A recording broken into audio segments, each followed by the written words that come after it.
വെളിപ്പാട് പുസ്തകം 3-ാം അധ്യായത്തിൻ്റെ 20-ാമത്തെ തിരുവെഴുത്ത്. ഞാൻ വാതിക്കൽ നിന്ന് മുട്ടുന്നു. വളരെ പരിചിതമായ ഒരു തിരുവെഴുത്താണ്. ഇന്ന് രാത്രി അതിനോട് അടിസ്ഥാനമായി ചില കാര്യങ്ങൾ നമുക്ക് ശാന്തമായിട്ട് ചിന്തിക്കാം. വേദപുസ്തകത്തിലെ ഒടുവിലത്തെ പുസ്തകമാണ് നമുക്കറിയാം വെളിപ്പാട് പുസ്തകം. ആദ്യത്തെ പുസ്തകം ഉൽപ്പത്തി പുസ്തകം. അങ്ങനെ 66 പുസ്തകങ്ങൾ, ഏതാണ്ട് 1600 കൊല്ലം കൊണ്ട് 40 എഴുത്തുകാർ എഴുതിയതാണ് ഈ 66 പുസ്തകം അടങ്ങുന്ന സത്യവേദ പുസ്തകം. അതിൽ പഴയ നിയമവും പുതിയ നിയമവും, പഴയ നിയമം 39 പുസ്തകങ്ങൾ, പുതിയ നിയമം 27 പുസ്തകങ്ങൾ. അതിൽ പുതിയ നിയമത്തിലെ 27 പുസ്തകങ്ങളെ ഇങ്ങനെയാണ് സാധാരണ തരംതിരിച്ചിരിക്കുന്നത്: 5, 21, 1. അതിലാദ്യത്തെ 5 പുസ്തകം ചരിത്ര പുസ്തകങ്ങളാണ്. തുടർന്നുള്ള 21 പുസ്തകങ്ങൾ ഉപദേശങ്ങളാണ്, ലേഖനങ്ങൾ. ഒടുവിൽ ഭാവികാല സംബന്ധമായ വിഷയങ്ങൾ വെളിപ്പെടുത്തിയ വെളിപ്പാട് പുസ്തകം. ഇങ്ങനെയാണ് പുതിയ നിയമത്തിലെ 27 പുസ്തകങ്ങൾ. അതിലാദ്യത്തെ 5 പുസ്തകങ്ങൾ ഓർപ്പിച്ചല്ലോ, ചരിത്ര പുസ്തകങ്ങളാണ്. ആ ചരിത്ര പുസ്തകങ്ങൾ തന്നെ രണ്ടായിട്ട് പഠിക്കുമ്പോൾ ആദ്യത്തെ 4 പുസ്തകം യേശുക്രിസ്തുവിൻ്റെ ചരിത്രമാണ്. അതാണ് നല്ല ചരിത്രവും കേട്ടിരിക്കാൻ കൊള്ളാവുന്ന ചരിത്രവും. മാത്രമല്ല, കേൾക്കുന്നവർക്ക് വളരെ അനുഗ്രഹവും വിടുതലുമുള്ള ചരിത്രമാണ് യേശുവിൻ്റെ ചരിത്രം. നമ്മുടെ ഒക്കെ ചരിത്രം പറഞ്ഞാൽ എല്ലാവർക്കും ഒന്നും വിടുതലില്ല, പറയാതിരിക്കുന്നതാ നല്ലത്. ഇപ്പം ഞാൻ എൻ്റെ ചരിത്രവും നിങ്ങൾ നിങ്ങളുടെ ചരിത്രവും പറഞ്ഞാൽ ആൾക്കാർ പറയും കൂടുതലൊന്നും പറയാതിരിക്കുന്നതാ നല്ലത്, ഇങ്ങേരുടെ ചരിത്രം കേൾക്കാനല്ല വന്നേ. അപ്പോൾ ഞാൻ നിങ്ങളും എല്ലാം പറഞ്ഞാൽ അതെല്ലാവർക്കും ഇഷ്ടപ്പെടുകയല്ല. പക്ഷേ യേശുവിൻ്റെ ചരിത്രം എല്ലാവർക്കും ഇഷ്ടപ്പെടും. കാരണം ഈ ചരിത്രം വിടുതൽ നടത്തുന്ന ചരിത്രമാണ്. മുടന്തരെ സൗഖ്യമാക്കിയ ചരിത്രം, ഊമർക്ക് സംസാര ശേഷി കൊടുത്ത ചരിത്രം, ചെകിടർക്ക് കേൾവി കൊടുത്ത ചരിത്രം, കുഷ്ഠരോഗിയെ സൗഖ്യമാക്കിയ ചരിത്രം, ബന്ധനസ്ഥരെ വിടുവിച്ച ചരിത്രം, മരിച്ചവരെ ഉയർപ്പിച്ച ചരിത്രം. അങ്ങനെ എല്ലാം കൊണ്ടും വളരെ നല്ല ചരിത്രമാണ് യേശുക്രിസ്തുവിൻ്റെ ചരിത്രം. അപ്പോൾ ആദ്യത്തെ 4 പുസ്തകം ഓർപ്പിച്ചല്ലോ, യേശുക്രിസ്തുവിൻ്റെ ചരിത്രം. അത് കേൾക്കുന്നവർക്ക് വിടുതലുണ്ടാകുന്ന ചരിത്രമാണ്. 5-ാമത്തെ പുസ്തകമാകുന്ന അപ്പോസ്തല പ്രവൃത്തി ആദിമ സഭയുടെ ചരിത്രമാണ്. ആദിമസഭ ഏതാന്ന് ചോദിച്ചാൽ കത്തോലിക്ക സഭയല്ല, യാക്കോബ സഭയല്ല, ഓർത്തഡോക്സ് സഭയല്ല, മാർത്തോമ സഭയല്ല, CMS അല്ല, CSI അല്ല, സാൽവേഷൻ ആർമി, ഇതൊന്നും അല്ല ആദ്യത്തെ സഭ. ബ്രദർ സഭയല്ല, പെന്തിക്കോസും അല്ല. ചിലക്ക് അങ്ങനെ പെന്തിക്കോസാണെന്നൊരു ധാരണയുണ്ട്, അതുമല്ല. ചില ആൾക്കാർ പെന്തിക്കോസിൽ തന്നെ ഉണ്ട്. TPMകാരുടെ ചരിത്രം അവരുടെ ചരിത്രമേ അല്ല. ഇത് ഈ പറയപ്പെട്ട ഒരു സഭയുടെയും ചരിത്രമല്ല. ആദിമസഭയുടെ ചരിത്രം എന്ന് പറഞ്ഞാൽ രക്ഷിക്കപ്പെട്ട ദൈവമക്കളുടെ ചരിത്രമാണ്. യേശുക്രിസ്തുവിനെ രക്ഷിതാവായി സ്വീകരിച്ച ദൈവമക്കളുടെ ചരിത്രമാണ്, ഗിൽഗാലിലെ ചരിത്രമല്ല. അപ്പം അത് പറയാതിരിക്കുമ്പോൾ നിങ്ങൾ ഓർക്കുന്ന നമ്മുടെ ചരിത്രമായിരിക്കുമെന്ന്. ഗിൽഗാലെന്നല്ലേ?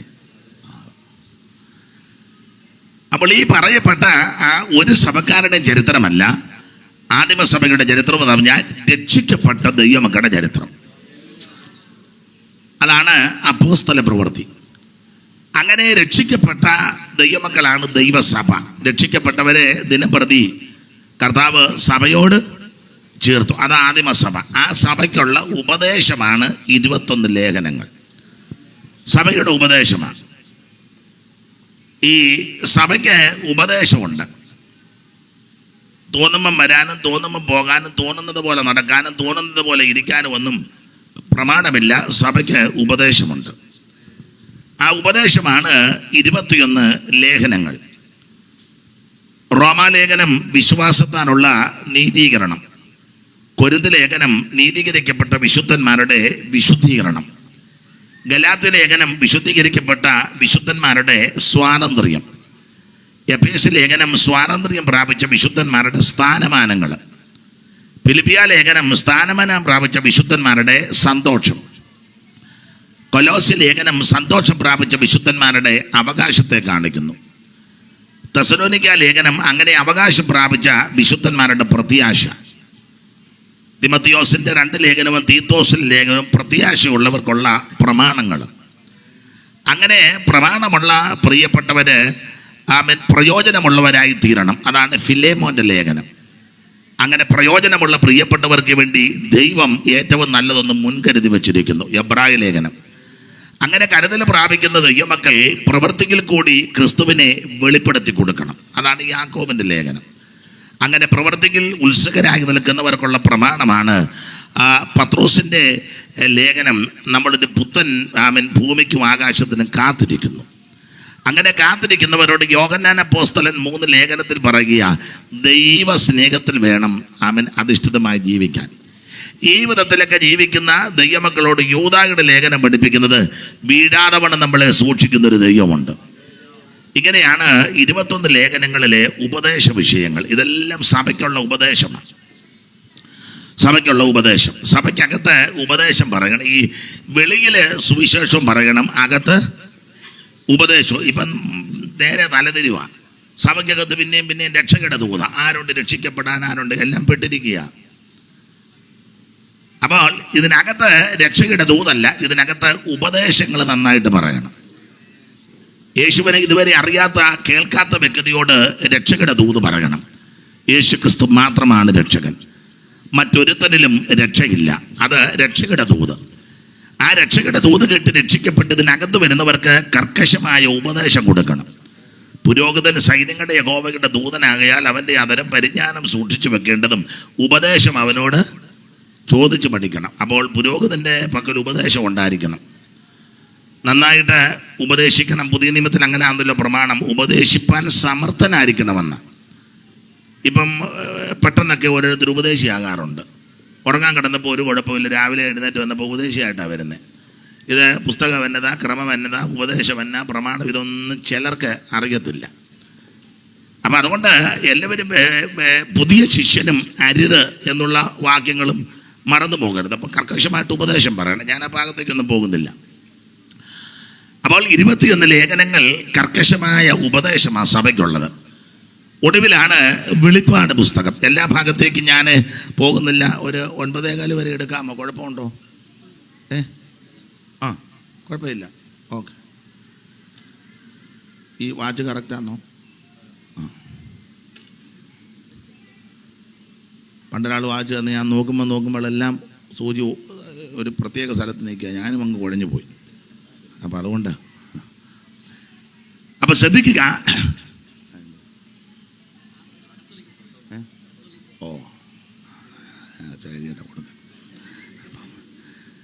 അപ്പം ശ്രദ്ധിക്കുക. ഒടുവിലെ വെളിപ്പാട് പുസ്തകമാണ്. വെളിപ്പാട് പുസ്തകം നമ്മൾ ഇന്ന് രാത്രി വെളിപ്പാട് പുസ്തകം 3-ാം അധ്യായത്തിന്റെ 20-21 വാക്യങ്ങളാണ് വായിച്ചത്. ഒരിക്കൽ കൂടി ഒന്ന് വായിച്ച് സഹായിച്ചാണ്. ഞാൻ വാതിൽക്കൽ നിന്ന് മുട്ടുന്നു. ഞാൻ വാതിൽക്കൽ നിന്ന് മുട്ടുന്നു. ദൈവത്തിന്റെ മകത്ത് ഇന്ന് രാത്രി ശ്രദ്ധിക്കുക. വേദപുസ്തകത്തിലെ ഒടുവിലത്തെ പുസ്തകമാ വെളിപ്പാട് പുസ്തകം. ആദ്യത്തെ പുസ്തകം ഉൽപ്പത്തി പുസ്തകം. ഇത് രണ്ടും വളരെ ചേർത്ത് പഠിച്ചാൽ ഉൽപ്പത്തി പുസ്തകത്തിൽ മിക്ക കാര്യങ്ങളുടെ ആരംഭമാണ്. നമുക്കറിയാം വെളിപ്പാട് പുസ്തകം ഇതിൻ്റെ പലതിൻ്റെ അവസാനവുമാണ്. ഉൽപ്പത്തി ആരംഭവും വെളിപ്പാട് അവസാനവും രണ്ടും തമ്മിൽ ഒത്തിരി ബന്ധങ്ങളുണ്ട്. ഉൽപ്പത്തി പുസ്തകത്തിലെ പലതിൻ്റെ ആരംഭമാണ്. പക്ഷേ വെളിപ്പാട് പുസ്തകം അതെല്ലാം ആദ്യം ദൈവം ആകാശവും ഭൂമിയും സൃഷ്ടിച്ചു. അങ്ങനെ ഉൽപ്പത്തിയിൽ. വെളിപ്പാടിലേക്ക് വരുമ്പോൾ ഇനി ആകാശവും ഭൂമി ഇല്ല, മാറിപ്പോയെന്ന. വെള്ളങ്ങളുടെ കൂട്ടത്തിന് സമുദ്രം എന്ന് പേരിട്ടെന്ന ഉൽപ്പത്തിയിൽ. വെളിപ്പാട് വന്ന് പറയാ ഇനി സമുദ്രം ഇല്ല. ഉൽപ്പത്തി പുസ്തകം 3-ാം അധ്യായത്തിലെ ആദമിനോടുള്ള ബന്ധത്തിൽ പറഞ്ഞു, നിന്റെ നിമിത്തം ഈ ഭൂമി ശപിക്കപ്പെട്ടിരിക്കുന്നു. വെളിപ്പാട് പുസ്തകത്തിൽ വന്നപ്പോൾ വായിക്കുക, ഇനി ഒരു ശാപവും ഇല്ല. അപ്പൊ ഞാൻ സൂചിപ്പിച്ചത് ഉൽപ്പത്തി പുസ്തകം പലതിൻ്റെ ആരംഭവും വെളിപ്പാട് പുസ്തകം പലതിൻ്റെയും അവസാനമാണ്. വളരെ അനുഗ്രഹിക്കപ്പെട്ട ഒരു പുസ്തകമാണ് ഉൽപ്പത്തി പുസ്തകം, വെളിപ്പാട് പുസ്തകം. ചില ആൾക്കാർ ഈ വെളിപ്പാട് പുസ്തകത്തിന് വെളിപാടെന്നാ പറയുന്നത്. ഞാൻ കേട്ടിട്ടുണ്ട് മലയാളത്തിൽ ചിലർ എങ്ങനെ വെളിപാട്, അത് വെളിവില്ലാത്തത് കൊണ്ടാണ് അങ്ങനെ പറയുന്നത്. എന്തുവാ അതാ വെളിപാട്, വെളിപാടല്ല വെളിപ്പാടെന്നാ. വായിച്ചേ 1-ാം വാക്യം വായിര്. വെളിപ്പാട് പുസ്തകം യേശുക്രിസ്തുവിന്റെ വെളിപ്പാട്. വെളിപ്പാട് 2 പായുണ്ടോ ഇല്ലേ? ഒരു പായുടെ അടിയിൽ വേറൊരു പായും കൂടെ. പണ്ടൊരു അമ്മയോട് ചോദിച്ചു, ഒരു പായുടെ അടിയിൽ ഒരു പായിട്ട. അമ്മ പറഞ്ഞ് അടിപ്പായാന്ന് പറഞ്ഞു. കാരണം ഒരു പായുടെ അടിയിൽ ഒരു പായിടുമ്പം അടിയിലിടുന്ന അടിപ്പ. അപ്പം ഇത് അടിപ്പായല്ല, 2 പായ ഇപ്പ. അപ്പോൾ വെളിപ്പാട്. അപ്പൊ ശ്രദ്ധിക്കുക, ചില ആൾക്കാര് വെളിവില്ലാത്ത ആൾക്കാർ ഇപ്പോഴും ചിലതിന് വെളിവില്ല, വെളിപാടെന്നാ പറയുന്നത്. വെളിപാടല്ല വെളിപ്പാട്. അതെ, വെളിപ്പാട് പുസ്തകം 22 അധ്യായങ്ങളാണ്. 22 അധ്യായം. ഞാൻ വെളിപ്പാട് പുസ്തകത്തെ പറ്റി പഠിപ്പിക്കാനോ അത് മാത്രം പറയാനോ ഒന്നും വന്ന ആളല്ല. അതൊക്കെ നന്നായിട്ട് പഠിപ്പിക്കുകയും പറയുകയും ചെയ്യുന്ന ആൾക്കാർ ധാരാളമുണ്ട്, വളരെ അഗാധമായ ജ്ഞാനത്തിൽ. എനിക്കങ്ങനെയുള്ള കൃപയൊന്നുമില്ല, എങ്കിലും ചില കാര്യങ്ങളൊന്ന് സൂചിപ്പിക്കാനാണ്. ഈ വെളിപ്പാട് പുസ്തകം നിങ്ങൾക്കറിയാം, ഈ വെളിപ്പാട് പുസ്തകത്തിലെ പ്രധാനപ്പെട്ട വിഷയം എന്താ? വെളിപ്പാട് പുസ്തകത്തിലെ, ഞാൻ എല്ലായിടത്തും പറയുന്നതാ, വെളിപ്പാട് പുസ്തകത്തിലെ പ്രധാനപ്പെട്ട വിഷയം പലരും പല നിലയിലാണ് പറയുന്നത്. വെളിപ്പാട് പുസ്തകത്തിലെ പ്രധാന വിഷയം, ചിലർ പറയുന്നത് വെളിപ്പാട് പുസ്തകത്തിലെ പ്രധാനപ്പെട്ട വിഷയം മഹോദരവുമാണ്. മഹോദരവം 7 വർഷം വലിയ ഉപദ്രവങ്ങൾ, മഹോദരവം. നമ്മുടെ ഒരു ദൈവദാസനോട് ചോദിച്ചു, അച്ഛാ ഈ മഹോദരവം എന്ന് പറഞ്ഞാൽ എന്താ? പുള്ളി പറഞ്ഞു, ബേക്കുട്ടി, ഉപദ്രവങ്ങളെല്ലാം കൂടെ ഒന്നിച്ചു വരുന്നതാണ് മഹോദരവം. കാരണം നദികളെല്ലാം കൂടെ ഒന്നിച്ചു വരുന്നതാ മഹാനദി. അങ്ങനെയാണല്ലോ, അവിടെയുള്ള ചെറിയ നദികളെ ഇവിടെയുള്ള നദികളെല്ലാം കൂടെ ഒന്നിച്ചു വരുന്നതാണ് മഹാനദി എന്ന് പറഞ്ഞ പോലെ അവിടെ ഇവിടെ ഇരിക്കുന്ന ഉപദ്രവങ്ങളെല്ലാം കൂടെ സമയമാകുമ്പോൾ ഒന്നിച്ചിറങ്ങി വരുന്നതാ മഹോദരം. ഏതാണ്ട് ശരിയാ. അപ്പൊ ചില ആൾക്കാര് ധരിച്ചു വച്ചിരിക്കുന്നത് ഈ വെളിപ്പാട് പുസ്തകത്തിലെ പ്രധാനപ്പെട്ട വിഷയം മഹോദരവുമാണ്. അതല്ല, അത് വിഷയമാണ്, പക്ഷേ അതല്ല വെളിപ്പാട് പുസ്തകത്തിലെ പ്രധാന വിഷയം. വേറെ ചില ആൾക്കാർ ധരിച്ചു വച്ചിരിക്കുന്നത് വെളിപ്പാട് പുസ്തകത്തിലെ പ്രധാനപ്പെട്ട വിഷയം സൂര്യനെ അണിഞ്ഞ സ്ത്രീയാണ്. കണ്ടിട്ടില്ലയോ? ഒരു തള്ളയുടെ തലയിൽ ഒരു സൂര്യന്റെ പടവും, കാലിൻ്റെ അവിടെ ഒരു ചന്ദ്രനും, കയ്യിലൊരു കൊച്ചു കുഞ്ഞും. നിങ്ങളാരും കണ്ടിട്ടില്ല, എന്നാ മതി കാണാം.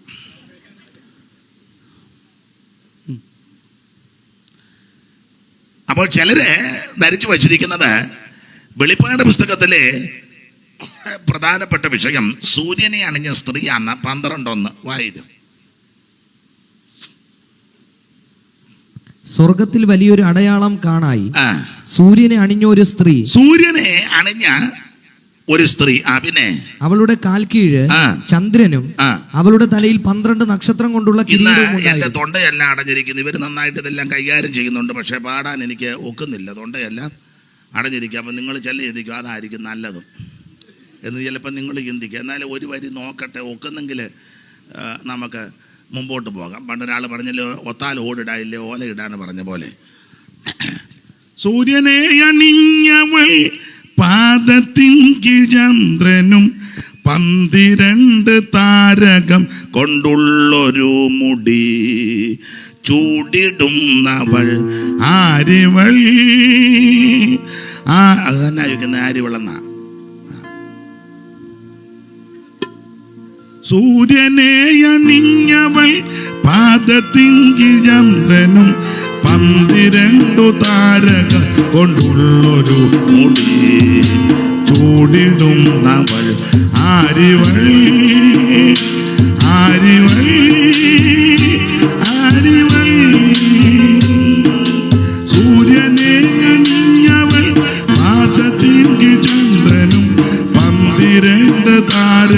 കൊണ്ടുള്ളൊരു മുടി ചൂടിടുന്നവൾ ആരിവൾ ഇന്നഭിഷേകം സ്വർഗചിന്തയുള്ളവൾ വരാവിനെ ലക്ഷ്യമാക്കി നിൽപ്പവൾ വേദത്തിങ്കലുണ്ടിവൾക്ക് തുല്യയ ഒരു ക്രിസ്തുദേവൻ. അപ്പൊ ശ്രദ്ധിക്കുക, ചില ആൾക്കാര് ധരിച്ചു വച്ചിരിക്കുന്നത് വെളിപ്പാട് പുസ്തകത്തിലെ പ്രധാനപ്പെട്ട വിഷയം സൂര്യനെ അണിഞ്ഞ സ്ത്രീയാണെന്ന. വെളിപ്പാട് പുസ്തകത്തിലെ ഒരു വിഷയം ആ സ്ത്രീ തന്നെ. ഞാൻ സാധാരണ എൻ്റെ ശൈലി പറയാണ്ട് വെളിപ്പാട് പുസ്തകത്തിൽ പ്രധാനമായിട്ട് 4 പെണ്ണുങ്ങളാണ്, 4 സ്ത്രീകൾ. പെണ്ണുങ്ങളെന്ന് പറഞ്ഞാൽ ഇഷ്ടപ്പെട്ടില്ലായിരിക്കും. 4 തരുണീമണികൾ, അത് ഇഷ്ടപ്പെട്ടോ? അപ്പോൾ വെളിപ്പാട് പുസ്തകത്തിൽ പ്രധാനമായിട്ട് 4 സ്ത്രീകളാണ്. അതിലെ ഒന്നാമത്തെ സ്ത്രീയെ 2-ാം അധ്യായത്തിലുണ്ട്. പുള്ളിക്കാരുടെ പേര് ഇസബേൽ എന്ന. ഇസബേൽ അങ്ങനെ എഴുതിയേക്കുന്നത് കണ്ടോ?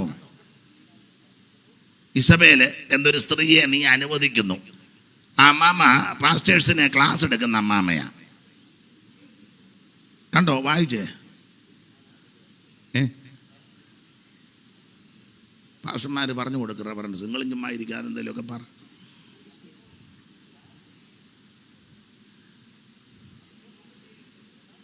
നടപടി വല്ലതും ഉണ്ടോ?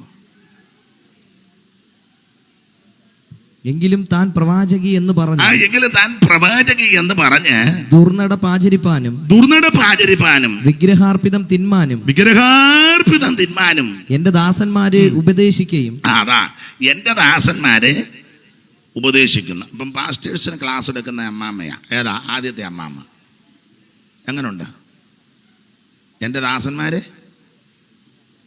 നിങ്ങൾക്കെല്ലാവരും ഉപദേശിക്കുക. അടുത്ത വാക്യം വായിച്ചേ. തെറ്റിച്ച് കളയുകയും ചെയ്യുന്ന. ഉപദേശിച്ചേച്ചി തള്ള തന്നെ തെറ്റിക്കുകയും ചെയ്യും. അപ്പൊ ഉപദേശിക്കുകയും തെറ്റിക്കുകയും ചെയ്യുന്ന ഇസബേൽ എന്ന സ്ത്രീയെ നീ അനുവദിക്കുന്നു എന്ന് ഒരു കുറ്റമുണ്ട്. അപ്പൊ ആദ്യത്തെ സ്ത്രീയാണ് 2-ാം അധ്യായത്തിൽ. 2-ാമത്തെ സ്ത്രീയാ ഇപ്പം വായിച്ച 12-ാം അധ്യായത്തിൽ. അതാ സൂര്യനെ അണിഞ്ഞ സ്ത്രീ. 3-ാമത്തെ സ്ത്രീയാണ് 17-ാം അധ്യായത്തിൽ. 17:3. അവൻ എന്നെ ആത്മാവിൽ മരുഭൂമിയിലേക്ക് കൊണ്ടുപോയി. അപ്പോൾ 7 തലയും 10 കൊമ്പും ഉള്ളതായി ദൂഷണനാമങ്ങൾ നിറഞ്ഞ ഒരു ചുമപ്പ് നിറമുള്ള ഒരു മൃഗം സമുദ്രത്തിൽ നിന്ന് കയറുന്നത്. മൃഗത്തിന്മേൽ ഒരു സ്ത്രീ ഇരിക്കുന്നത് ഞാൻ കണ്ടു. അതെത്ര വാക്യ? 3. അപ്പോൾ ഈ മൃഗത്തിന്റെ മുകളിൽ ഒരു സ്ത്രീ. ഇത് 3-ാമത്തെ തള്ള. 1-ാമത്തത് 2-ാം അധ്യായത്തിലെ 2-ാമത്തെ സ്ത്രീ 12-ാം അധ്യായത്തിലെ. 3-ാമത്തെ സ്ത്രീ 17. 3 നല്ല ഏറ്റ പെണ്ണുങ്ങളാ. എങ്ങനുണ്ട്?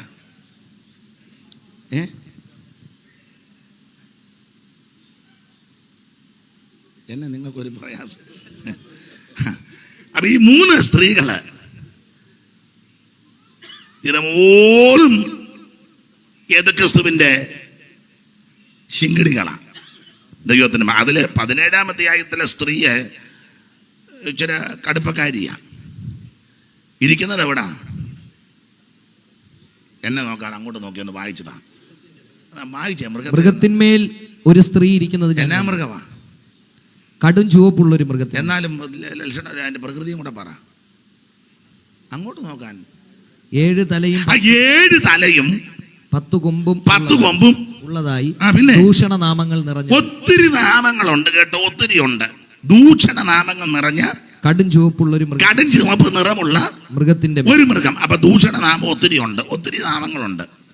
യേശുക്രിസ്തു മാത്രമല്ല, വേറെ ഒത്തിരി നാമങ്ങളുണ്ട്. ഇനി ഞാനൊന്നും പറയുന്നില്ല. യേശുക്രിസ്തു മാത്രമല്ലെന്ന് വേറെ ധാരാളം നാമങ്ങൾ എഴുതി വെച്ചിട്ടുണ്ട്. ഇന്നയാള്, പിന്നെ എഴുതി ഇന്നയാള്, ഇന്നയാള്. ഒരു പാട്ടുണ്ട്, പാടിയ തല്ലുകൊള്ളു, അതുകൊണ്ട് ഞാൻ പാടുന്നില്ല. വെറുതെ എന്തിനാ? ഞാനിവിടെ പാടാം, ഇവർ പിന്നെ സഭയെ വന്ന് പാടി കേൾപ്പിക്കും.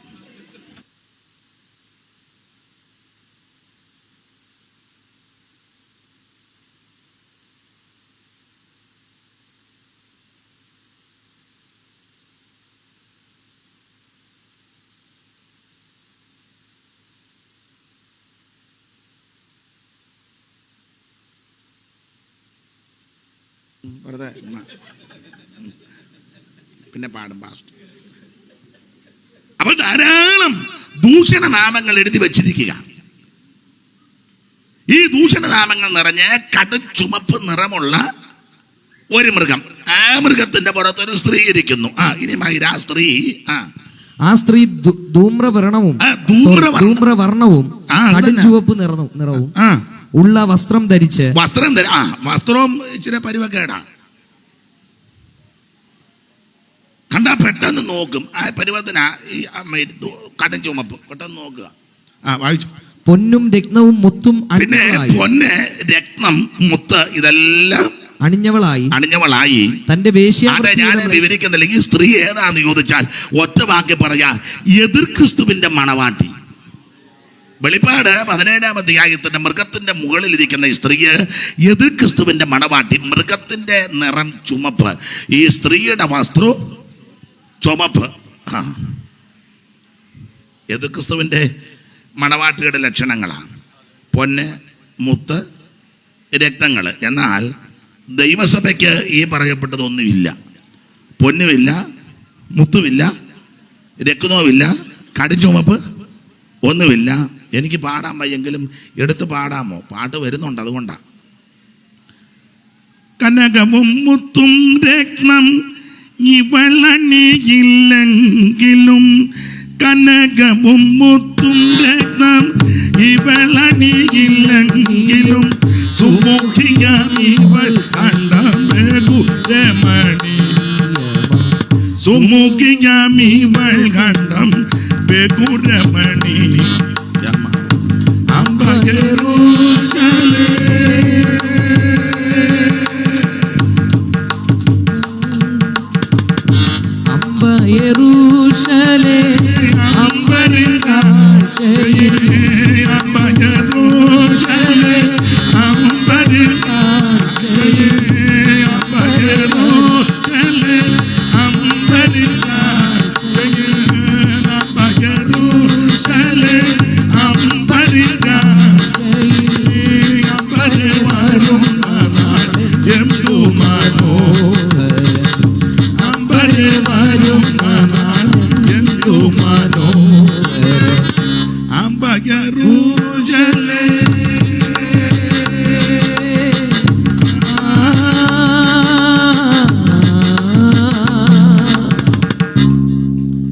ശ്രദ്ധിക്കുക, ഇത് എതിർ ക്രിസ്തു. പാടാൻ വയ്യ, പാട്ടൊന്നും അറിയത്തില്ല, പറയത്തേ ഉള്ളൂ. ദൈവദാസി പാടുന്നുണ്ടല്ലോ, പേരെന്തുവാ? അയ്യോ ദൈവമേ, അയ്യോ എനിക്ക് പിടി കിട്ടിയില്ല. ദൈവത്തിൻ്റെ മകത്വം. ഹല്ലേലൂയ. എന്നാൽ പിന്നെ ഞാനും പാടുക, എടുത്ത് പാടിക്കോണം. കൊല്ലക്കൂടിയില്ല ഞാൻ സൂചി വെക്കാൻ നിൽക്കുന്നത്. സോറി, എനിക്ക് ആദ്യം പെട്ടെന്ന് പിടി കിട്ടിയില്ല. ഞാനും അപ്പച്ചനും കൂടെ ഒന്നിച്ച് ശുശ്രൂഷ ചെയ്തിട്ടുണ്ട് 1-2 സ്ഥലങ്ങളിൽ. ഒരിക്കല് PV ആശാരി അവറുകൾ, ഒരിക്കല് കിഴക്കമുത്തൂറ്റ് സഭയിലെ കർത്തദാസൻ വരുമെന്ന് പറഞ്ഞ് ഞാൻ നേരത്തെ ചെന്നു. അദ്ദേഹം വരാൻ വൈകി. അപ്പോൾ അവിടുത്തെ ശുശ്രൂഷകൻ എന്നോട് പറഞ്ഞു അല്പസമയം സംസാരിക്കാൻ പറഞ്ഞു. ഞാൻ സംസാരിച്ചു. അത് കേട്ടോണ്ടാണ് വെളിയിൽ നിന്ന് കയറി വരുന്നത്. വന്നപ്പോൾ ഞാൻ ഇരിക്കാൻ ഒരുങ്ങാൻ പറഞ്ഞു. ഇല്ലില്ല, നീ പറഞ്ഞോളാൻ പറഞ്ഞു. അങ്ങനെ കുറച്ച് നേരം കൂടെ അദ്ദേഹം ഇരിക്കെ ഞാൻ അല്പസമയം ശുശ്രൂഷിച്ചു. ഒടുവിൽ അദ്ദേഹം ശുശ്രൂഷിച്ചു. എൻ്റെ ശിരസിൽ കൈവച്ച് പ്രാർത്ഥിച്ച് എന്നെ അനുഗ്രഹിച്ചു ആ മാന്യ കർത്തദാസൻ. മാത്രമല്ല, കാവാലത്ത് 2 വർഷം കൺവെൻഷൻ നടത്തി. അമ്മച്ചിയും അന്ന് ദൈവദാസി ഉണ്ടായിരുന്നു? ഇല്ല, സ്വർജാനും രാജനും ഒക്കെ ഉണ്ടായിരുന്നു. 2 കൊല്ലം അന്ന് വള്ളത്തേരാ കൊണ്ടുപോയത് എല്ലാവരും. അമ്മച്ചി ഉണ്ടായിരുന്നു. അമ്മച്ചിയും ആങ്ങളമാർ 2 പേരും എല്ലാവരും ഉണ്ടായിരുന്നു, ടീം അംഗങ്ങളും. അങ്ങനെ കാവാലത്ത് കൊണ്ടുപോയി അവിടെ ഉള്ള സൗകര്യത്തിൽ, വളരെ പരിമിതമായ സൗകര്യം, അവിടെ ആ കർത്തദാസിയും ദൈവദാസന്മാരും എല്ലാം പാർത്ത് 2 പ്രാവശ്യമായിട്ട് 6-7 ദിവസം ഞങ്ങളുടെ കൂടെ പാർത്ത് കർത്താവിൻ്റെ വേല അവിടെ ചെയ്തു. അത് ഇവർക്ക് താമസിക്കാൻ തരാമെന്ന് പറഞ്ഞ വീട് സമയമായപ്പോൾ തരികയില്ലെന്ന് പറഞ്ഞു. പിന്നെ നിപ്പിൽ ഇതുപോലൊരു സ്റ്റേജ് ഉണ്ടാക്കി. അപ്പോൾ അമ്മച്ചി പറഞ്ഞു, ഒന്നും ഭാരപ്പെടേണ്ട, നമുക്ക് എവിടെയെങ്കിലും ഒന്ന് തലയാഴ്ചാൽ മതി. ഇന്നത്തെ പോലെ ഓർക്കുന്നു. പെട്ടെന്ന് നമ്മുടെ വിശ്വാസികളൊക്കെ വീട്ടിൽ നിന്ന് 3-4 കട്ടിലും എല്ലാം കൊണ്ടുവന്ന ഈ സ്റ്റേജിൻ്റെ പുറകിൽ പെട്ടെന്ന് ഒരു പന്തൽ പോലെ ഉണ്ടാക്കി അവിടെ 3-4-5 കട്ടിലുമൊക്കെ ഇട്ട് അവരൊക്കെ അവിടെ വിശ്രമിച്ച് അങ്ങനെയായിരുന്നു അന്ന് ആ ശുശ്രൂഷ ചെയ്തത്. അതെല്ലാം ഓർത്ത് ദൈവത്തെ സ്തുതിക്കുന്നു. ഒരിക്കൽ ഇരവിപേരൂർ കർത്താവിൻ്റെ ദാസൻ ക്യാപ്റ്റൻ ഷ്യാമുവേൽ പ്രസംഗിച്ചപ്പോൾ അന്ന് പ്രശ്നമുണ്ടായി, അദ്ദേഹത്തെ ഉപദ്രവിച്ചു. അപ്പം ഞാൻ PV ആശ്ശേരി അവർകളെ കാണാൻ കൊട്ടാരക്കര അന്ന് ചെന്നപ്പോൾ പുള്ളി എൻ്റെ ഭാഷയിൽ ഇങ്ങനെ മുറിക്കകത്തോട് നടക്കുക, പുള്ളിക്ക് യോഗം നടത്താഞ്ഞിട്ട് അവിടെ തന്നെ ക്യാപ്റ്റനെ തല്ലിയെടുത്ത് പുള്ളിക്ക് യോഗം നടത്തണം. അപ്പം ഞങ്ങൾ ആ സമയത്ത് ചെല്ലുന്നത് കൺവെൻഷനെ ക്ഷണിക്കാൻ ചെന്നതാണ് കാമാലത്ത്. അപ്പോൾ ഇങ്ങനെ അങ്ങോട്ടും ഇങ്ങോട്ടും നടക്കുക, ഒരു വലിയ ചുട്ടിത്തോർത്ത് ഒക്കെ കൊടുത്ത് ഇന്നത്തെ പോലെ ഓർക്കുന്നു. അപ്പോൾ എന്നോട് ചോദിച്ചു, നീ അറിഞ്ഞോ എന്ന് ചോദിച്ചു. ക്യാപ്റ്റൻ ശമനത്തിൽ അറിഞ്ഞു, അവിടെ ഞാൻ യോഗം നടത്തും. അപ്പോൾ ഞാൻ പോസ്റ്ററെല്ലാം അടിച്ചെന്ന് പറഞ്ഞു, വാൾ പോസ്റ്റർ. അയ്യോ, ഉടനെ എടുത്ത് രാജാ കൊണ്ടുവരാൻ പറഞ്ഞു. അപ്പം ഇളയ ബ്രദറെ കൊണ്ടുവന്ന് ഞാൻ ആ പോസ്റ്ററിൻ്റെ വാചകം ഇപ്പോഴും മറന്നിട്ടില്ല, അന്ന് എൻ്റെ മണ്ടേ കയറിയതാണ്. ആ വാചകം ഇങ്ങനെ: രക്തസാക്ഷി കണ്ട മണിനാഥവുമായി PV ആശാരി കുതിക്കുന്നു കുമ്പനാട്ടേക്ക്. ഞാൻ അന്നത് പഠിച്ചതാ, മറന്നിട്ടില്ല, ഇപ്പോൾ എത്ര വർഷമായി. വാചകം ഇതാ: ക്യാപ്റ്റനെ തല്ലിയല്ലോ, പുള്ളിയാകാൻ പോകുകയെന്ന് പറഞ്ഞതിൻ്റെ അർത്ഥം. രക്തസാക്ഷി കണ്ട മണിനാഥവുമായി PV ആശാരി കുതിക്കുന്നു കുമ്പനാട്ടേക്ക്. പോസ്റ്റ് അടിച്ചു വെച്ചിരിക്കുക. അപ്പം അങ്ങനെയൊക്കെ ആട്ടെ, ഞാനെല്ലാം പറഞ്ഞാൽ ഇന്ന് അങ്ങനെ അങ്ങ് ഒത്തിരി പറയാനുണ്ട്. എനിക്ക് പ്രാരംഭത്തിൽ മനസ്സിലായില്ല, ക്ഷമിക്കണം, ദൈവം അനുഗ്രഹിക്കട്ടെ. ഇങ്ങനൊരു സന്ദർഭം ഒന്നിച്ചൊരു വേദി ദൈവം ഒരുക്കുമല്ലോ, അതിനായിട്ട് ദൈവത്തിന് മഹത്വം ഉണ്ടാകട്ടെ.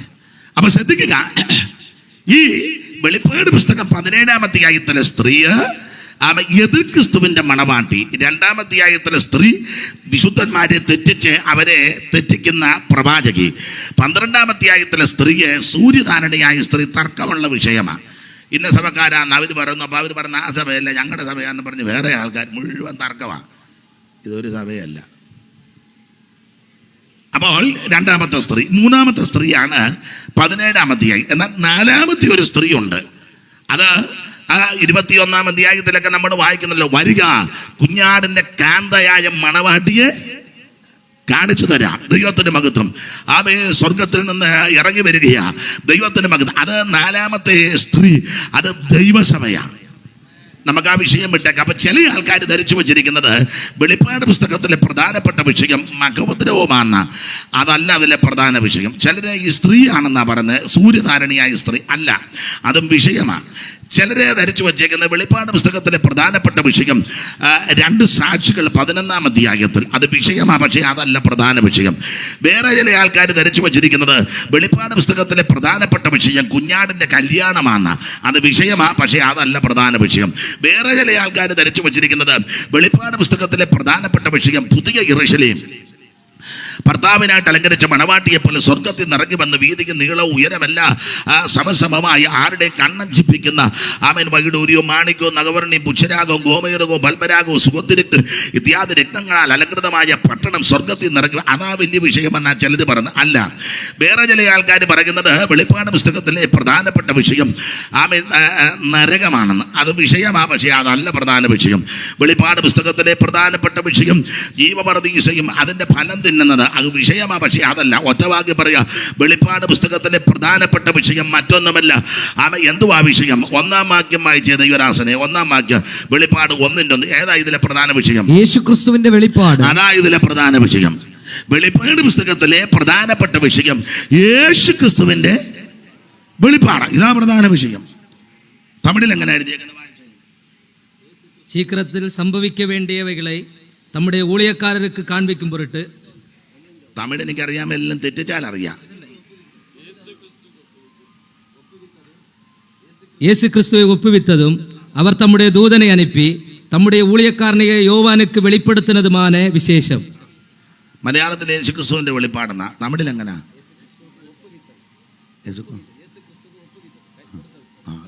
അതാ വെളിപ്പാട്. അപ്പൊ യേശു ക്രിസ്തുവിന്റെ വെളിപ്പാട്, ഇതിലെ പ്രധാനപ്പെട്ട വിഷയം ക്രിസ്തുയേശുവിന്റെ വെളിപ്പാടാണ്. എന്നെ കേൾക്കുന്ന പ്രിയരെ, ഏറ്റവും ശ്രേഷ്ഠമേറിയ വെളിപ്പാടും ഏറ്റവും വിശേഷപ്പെട്ട വെളിപ്പാടും പ്രധാനപ്പെട്ട വെളിപ്പാട് യേശു ക്രിസ്തുവിന്റെ വെളിപ്പാടാണ്. അതാണ് ഇതിലെ പ്രധാന വിഷയം. പക്ഷേ ഞാനും നിങ്ങളും എല്ലാം പ്രധാന വിഷയം അങ്ങ് കളഞ്ഞു വെച്ച് വേറെ വിഷയമാണ് എടുക്കുന്നത്. പ്രധാന വിഷയം യേശുക്രിസ്തുവിന്റെ വെളിപ്പാടാണ്. ആ വെളിപ്പാട് എങ്ങനെയാണെന്ന് 12-ാമത്തെ വാക്യം മുതൽ വായിക്കുമ്പോഴുണ്ട്. കാരണം പുസ്തകം തുറക്കുവാനും ഒക്കെ യോഗ്യനാരാണെന്ന് 4-5 അധ്യായത്തിൽ കാണുന്നുണ്ട്. ഇവിടെ 1-ാം അധ്യായത്തിൽ ഒരു ശബ്ദം കേട്ടു. ആ നാദം എന്തെന്ന് കാണാൻ തിരിഞ്ഞെന്ന 12-ാം വാക്യം വായിച്ചേ. 12-ാം വാക്യം 1:12. എന്നോട് സംസാരിച്ച നാദം എന്തെന്ന് കാണുവാൻ ഞാൻ എന്നോട് സംസാരിച്ച നാദം എന്തെന്ന് കാണുവാൻ ഞാൻ തിരിഞ്ഞു. 13-ാം വാക്യം തിരിഞ്ഞപ്പോൾ 7 പൊൻ നിലവിളക്കുകളും നിലവിളക്കുകളുടെ നടുവിൽ നിലയങ്കി ധരിച്ച് പൊൻകച്ച് മനുഷ്യപുത്രനോട് സദൃശനായവനെയും കണ്ടു. ഇതാ യേശുവിന്റെ വെളിപ്പാട്, ദൈവത്തിന്റെ മകൻ. ഈ പ്രധാന വെളിപ്പാട് നമ്മളിപ്പം ശ്രദ്ധിക്കാറില്ല, അത് കളഞ്ഞു വെച്ചാൽ നമ്മൾ കാണുന്ന വെളിപ്പാടിൽ മുഴുവൻ വെളിവുകേടായി കാണുന്നേ. പാമ്പ് തറ കൂടിയിരിക്കുന്നു, ഇതാ കണ്ട വെളിപ്പാട്. 1-ാം അധ്യായത്തിലെ വെളിപ്പാട് പലരും കാണുന്നില്ല. കാണുന്നതെല്ലാം 12-ലെ 3 വെളിപ്പാട്. 12:3 വായിച്ചു. അവിടെ എന്നാ വെളിപ്പാടാ?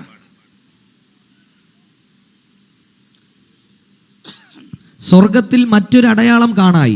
7 തലയും 10 കൊമ്പും തലയിൽ 7 രാജമുടിയുമായി തീ നിറഞ്ഞ ഒരു മഹാസർപ്പം. ഈ വെളിപ്പാടാ എല്ലാരും കാണുന്നത്. പാമ്പിനെ കാണേണ്ട വെളിപ്പാട് 1-ാം അധ്യായത്തിലെ വെളിപ്പാടാ, യേശുക്രിസ്തുവിന്റെ.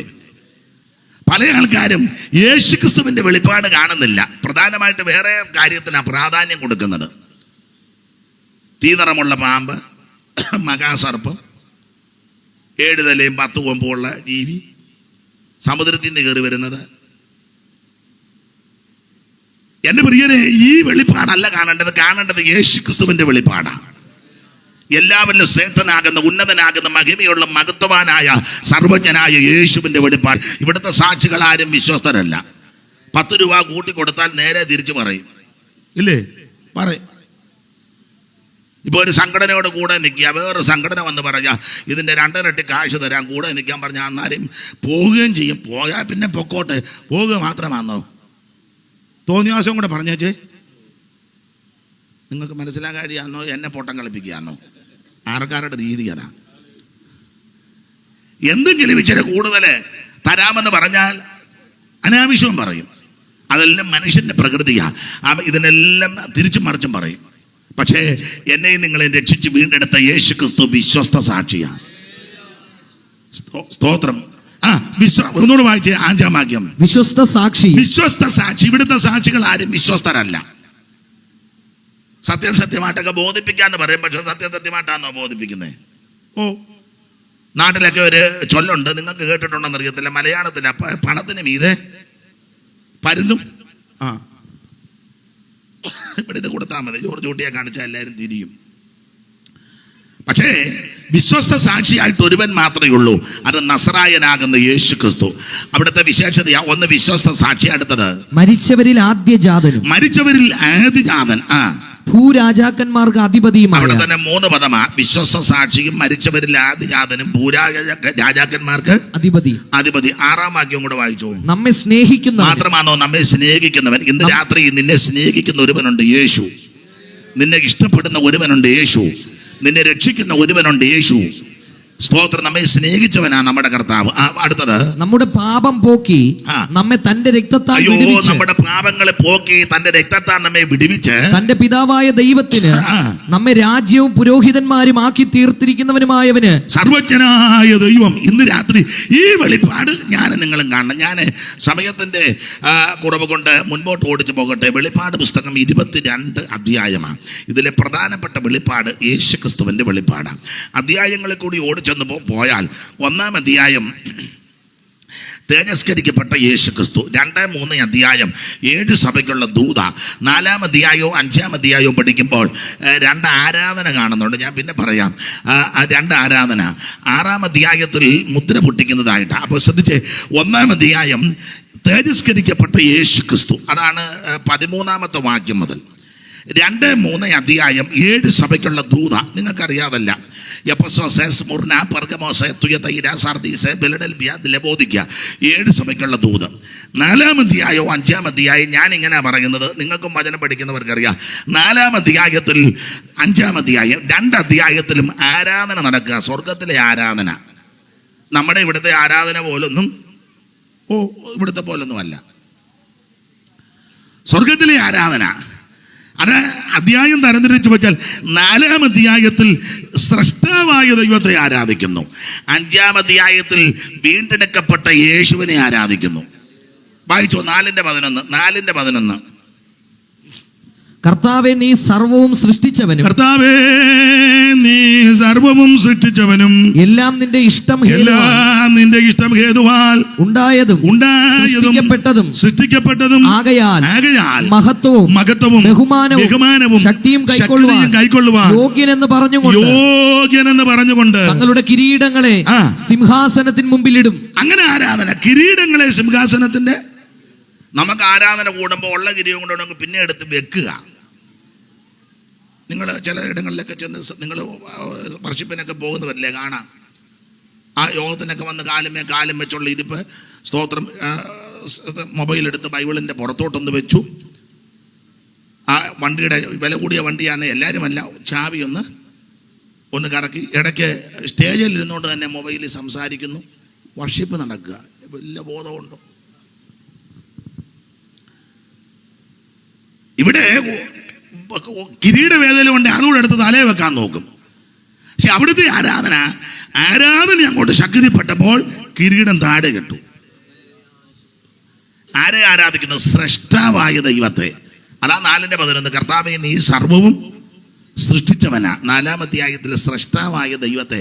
അതുകൊണ്ടാണ് പറഞ്ഞത് സൃഷ്ടിനെ ആരാധിക്കരുത്, സ്രഷ്ടാവിനെ ആരാധിക്കണം. ഈ കാണുന്നതെല്ലാം ദൈവം സൃഷ്ടിച്ചതാ, അതിനെ ആരാധിക്കരുത്. മൃഗത്തെ ആരാധിക്കരുത്, മനുഷ്യനെ ആരാധിക്കരുത്, ദൂതനെ ആരാധിക്കരുത്, ചന്ദ്രനെ ആരാധിക്കരുത്, നക്ഷത്രത്തെ ആരാധിക്കരുത്. ഈ കാണുന്ന ചരാചരങ്ങളെ ഒന്നിനെയും, പാമ്പിനെയും, പട്ടിയെയും, പന്നിയെയും, പൂച്ചയും, എലിയെയും, കോഴിയെയും, ഇതിനൊന്നിനെ ആരാധിക്കരുത്. സ്തോത്രം. കല്ലിനെയും തുമ്പിയെയും പാറ്റായെയും പഴുതാര ഇതിനൊന്നും ആരാധിക്കരുത്. പൂച്ചേനെ ആരാധിക്കരുത്, എലിയെ ആരാധിക്കരുത്. എലിയെ ആരാധിക്കുന്ന കുറച്ചുകൂടെ നല്ലത് പൂച്ചയാരാ. കാരണം എലിയെ പിടിക്കുന്നതാ ഇച്ചിരിയുടെ പവർ പൂച്ചയ്ക്കാ. മിണ്ടുന്നില്ല.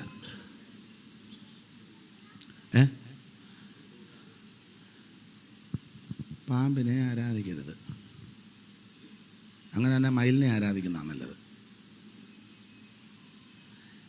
ഈ കാണുന്ന ഒരു ചരാചരങ്ങളെയും സൃഷ്ടിയെയും ആരാധിക്കരുത്. ആരാധിക്കേണ്ടത് സ്രഷ്ടാവിനെയാണ്. സർവത്തെ സൃഷ്ടിച്ച ഒരുവനുണ്ട്, സർവത്തെ നിയന്ത്രിക്കുന്ന ഒരുവനുണ്ട്. ഉണ്ടാകട്ടെന്ന് പറഞ്ഞപ്പോൾ സകലത ഉളവാക്കിയ ഒരു സർവശക്തനായ ദൈവമുണ്ട്. ആ ദൈവത്തെ ആരാധിക്കണം. സ്തോത്രം. പഞ്ചഭൂത നിർമ്മാതാവായി വഞ്ചനയില്ലാത്തവനായി, പഞ്ചഭൂത നിർമ്മാതാവായി വഞ്ചനയില്ലാത്തവനായി, കിഞ്ചിൽ നേരം കൊണ്ടാകില്ല സഞ്ചയങ്ങൾ സൃഷ്ടി ചെയ്തോൻ, കിഞ്ചിൽ നേരം കൊണ്ടാകില്ല സഞ്ചയങ്ങൾ സൃഷ്ടി ചെയ്തോൻ, ഏക സത്യ ദൈവമേയുള്ളൂ ഭൂവാസികളെ, ഏക സത്യ ദൈവമേയുള്ളൂ ഭൂവാസികളെ, ഏക സത്യ ദൈവമേയുള്ളൂ.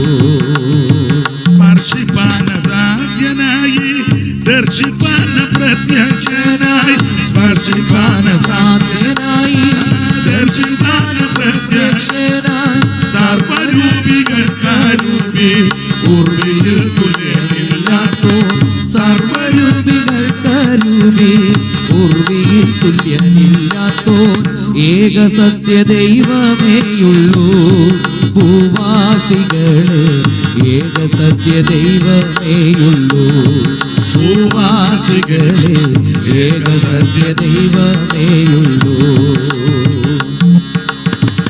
അപ്പൊ ശ്രദ്ധിക്കുക, 4-ാം അധ്യായത്തിൽ ശ്രേഷ്ഠമാകുന്ന ദൈവത്തെ ആരാധിക്കുന്നു. 5-ാം അധ്യായത്തിൽ ആമേൻ സ്തോത്രം യേശു കർത്താവിനെ ആരാധിക്കുന്നു. കുഞ്ഞാടിനെ 5:5 വായിച്ചു. അപ്പോൾ മൂപ്പന്മാരിൽ ഒരുത്തൻ എന്നോട്, കരയണ്ട, യഹൂദാ ഗോത്രത്തിലെ സിംഹവും ദാവീദിന്റെ വേരുമായുവാൻ പുസ്തകമാകുവാനും മുദ്ര പൊട്ടിക്കുവാനും ജയം പ്രാപിച്ചിരിക്കുന്നു. അടുത്ത വാക്യം, ഞാൻ സിംഹാസനത്തിന്റെയും 4 ജീവികളുടെയും നടുവിലും ഒരു കുഞ്ഞാട് അറുക്കപ്പെട്ടതുപോലെ നിൽക്കുന്നത് കണ്ടു. 5-ാം അധ്യായത്തിൽ കുഞ്ഞാടിനെ ആരാധിക്കുക. ആരെ ആരാധിക്കണം? ദൈവത്തെ ആരാധിക്കണം. ആരെ ആരാധിക്കരുത്? വേറെ ആരെ ആരാധിക്കരുത്? ആരാ ആരാധിക്കേണ്ട? എല്ലാവരും കയറി ആരാധിക്കുകയും ചെയ്യരുത്. ആരെ ആരാധിക്കണം? ദൈവത്തെ ആരാധിക്കണം. ആരെ ആരാധിക്കരുത്? വേറെ ആരെ ആരാധിക്കരുത്. ആരാണ് ആരാധിക്കേണ്ടത്? ചുമ്മാ പോകുന്നവരെല്ലാം കയറി ആരാധിച്ചാലൊന്നും ഏക്കുകയല്ല. ഒരു തെളിവ് തരാം വചനത്തിൽ നിന്ന്. മിസ്രയീമിൽ 430 വർഷം ഇവർ പാർത്തു. ഇസ്രയേൽ ഒറ്റ ദിവസം പോലും ആരാധിച്ചെന്ന് വാക്യമല്ല, ശാപ്പാട് കഴിച്ചെന്ന് വാക്യമുണ്ട്. കഴിച്ചതിൻ്റെ ലിസ്റ്റും അതുങ്ങൾ പറഞ്ഞു. ഞങ്ങൾ മിസ്രയീമിൽ ഇറച്ചിക്കലത്തിൻ്റെ അടുക്കല 16:2 വായിച്ചേ. പുറപ്പാട് പെട്ടെന്ന് വായിച്ചു അടികടാന്ന് വായിച്ചു. ആ മരുഭൂമിയിൽ വെച്ച് ഇസ്രായേൽ മക്കളുടെ സംഘമൊക്കെയും പിന്നെ മോശയ്ക്കും അഹരോനും വിരോധമായി പിറുപിറുത്തു. അടുത്തത് ഇസ്രായേൽ മക്കൾ അവരോട്, ഞങ്ങൾ ഇറച്ചിക്കലങ്ങളുടെ അടുക്കലിരിക്കുകയും. ഇറച്ചിക്കലത്തിന്റെ ആരാധിച്ചൊന്നൊന്നുമല്ല, ഇറച്ചിക്കലത്തിന്റെ അടുക്കലിരിക്കുകയും. സഭായം നടക്കുമ്പോഴും അല്ലെ മാസയോഗത്തിനും ആരാധിക്കാത്ത ആൾക്കാരുണ്ട്. ഒരു ജോലി ഇല്ലേലും ചുമ്മാ അവിടെ പോയി മണം പിടിച്ച് നിൽക്കുന്ന ആൾക്കാരും ഉണ്ട്. എവിടെയാണെന്ന് എന്നോട് ചോദിക്കരുത്. ഇടയ്ക്കിടയ്ക്ക് വന്ന ആൾക്കാർക്ക് റിപ്പോർട്ടും കൊടുക്കും, ഇന്നതാന്ന്. ഇറച്ചിക്കലത്തിന്റെ അടുക്കലിരിക്കുകയും പിന്നെ തൃപ്തിയാകും വണ്ണം ഭക്ഷണം കഴിക്കുകയും ചെയ്ത് മതി. അപ്പൊ കടിച്ചെന്നാ തെളിഞ്ഞത്. 11:4 വായിച്ച സംഖ്യ കടിച്ചതെന്നാന്ന് അവിടെ ലിസ്റ്റ് എഴുതിയിട്ടുണ്ട്. സംഖ്യാപുസ്തകം 11:4 പെട്ടെന്ന്. പിന്നെ അവരുടെ ഇടയിലുള്ള സമ്മിശ്ര ജാതി ദുരാഗ്രഹികളായി. ദൈവദാസന്റെ പേരെന്തുവാ? പ്രീനു. അഭിനന്ദിക്കുന്നു. പെട്ടെന്ന് വായിച്ചു തരുന്നതിന് ഒത്തിരി സന്തോഷമുണ്ട്, നന്ദി. ഇവർ തന്നെയായിരുന്നേ ഞാൻ പരുവക്കേടായി പോയാന്. അപ്പം വായിച്ചു തരുന്നതിന് ഒത്തിരി നന്ദി. ഇതെല്ലാം തമിഴ് ബൈബിളാണ്, അതുകൊണ്ടായി പരുവക്കേടാന്ന് പറഞ്ഞ്. അവർ വായിക്കുകയും ചെയ്യും, എനിക്ക് മനസ്സിലാകുകയില്ല. അപ്പൊ അതുകൊണ്ട് ഇത് വളരെ നന്നായിരിക്കുന്നു. ദൈവം അനുഗ്രഹിക്കട്ടെ. വായിച്ചോ 11:4. സമ്മിശ്ര ജാതി പിന്നെ അവരുടെ ഇടയിലുള്ള സമ്മിശ്ര ജാതി മുഴുവൻ ദുരാഗ്രഹികളായി ഇസ്രായേൽ മക്കളും വീണ്ടും കരഞ്ഞുകൊണ്ട്, ഞങ്ങൾക്ക് തിന്മാൻ ഇറച്ചി ആര് തരും? ഞങ്ങൾ മിസ്രയീമിൽ വെച്ച് വില കൂടാതെ തിന്നിട്ടുള്ള ലിസ്റ്റ്. മത്സ്യം, വെള്ളരിക്ക, മത്തങ്ങ, ഉള്ളി, ചുവന്നുള്ളി, ചുറ്റുള്ളി എന്നിവ ഞങ്ങൾ ഓർക്കുന്നു. ഉള്ളി തന്നെ ഏതൊക്കെ ടൈപ്പാ? ഉള്ളി, ചുവന്നുള്ളി, ചിറ്റുള്ളി എന്ന് പറഞ്ഞ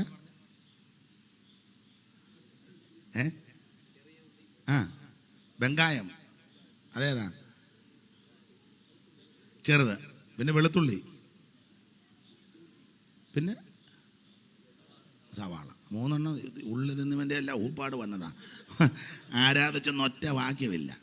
ഒറ്റ ഒരുത്തനെ ആരാധിക്കാൻ കിട്ടുകയില്ല. ഉള്ളി തിന്നാൻ ഇവനെല്ലാം മുന്നിലാണ്.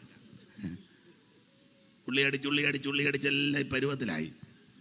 ആരാധിക്കാൻ ഒറ്റ ഒരുത്തനെ കിട്ടുന്നില്ല. ഇവനൊന്നും ആരാധിച്ചെന്ന് ഒറ്റ വാക്യമില്ല. അപ്പോൾ ഞങ്ങൾ മിസ്രയീമിൽ വെച്ച് വില കൂടാതെ തിന്നിട്ടുള്ള മത്സ്യം, വെള്ളരിക്ക, മത്തങ്ങ, ഉള്ളി, ചുമന്നുള്ളി, ചിറ്റുള്ളി ഇത് ഞങ്ങൾ ഓർക്കുന്നു. ഇപ്പോഴും ഞങ്ങളുടെ പ്രാണൻ വിശപ്പ് കൊണ്ട് പൊരിഞ്ഞിരിക്കുന്നു. ഈ മന്നയല്ലാതെ ഇവിടെ ഒന്നും ഇല്ല. അങ്ങനെ ഇവർ പ്രശ്നം ഉണ്ടാക്കിയപ്പോൾ ദൈവം തമ്പൻ അഗ്നി സർപ്പത്തെ അയച്ച കാര്യമൊക്കെ അറിയാൻ വിവരിക്കുന്നില്ല. അപ്പോൾ ഈ മിസ്രയീമിൽ ഇവര് പാർത്തപ്പോൾ ആരാധിച്ചെന്ന് ഒറ്റ വാക്യമില്ല, ശാപ്പാട് കഴിച്ചെന്നുണ്ട്. അതും കഴിച്ചത് ഒരു പദമുണ്ട്, വില കൂടാതെ.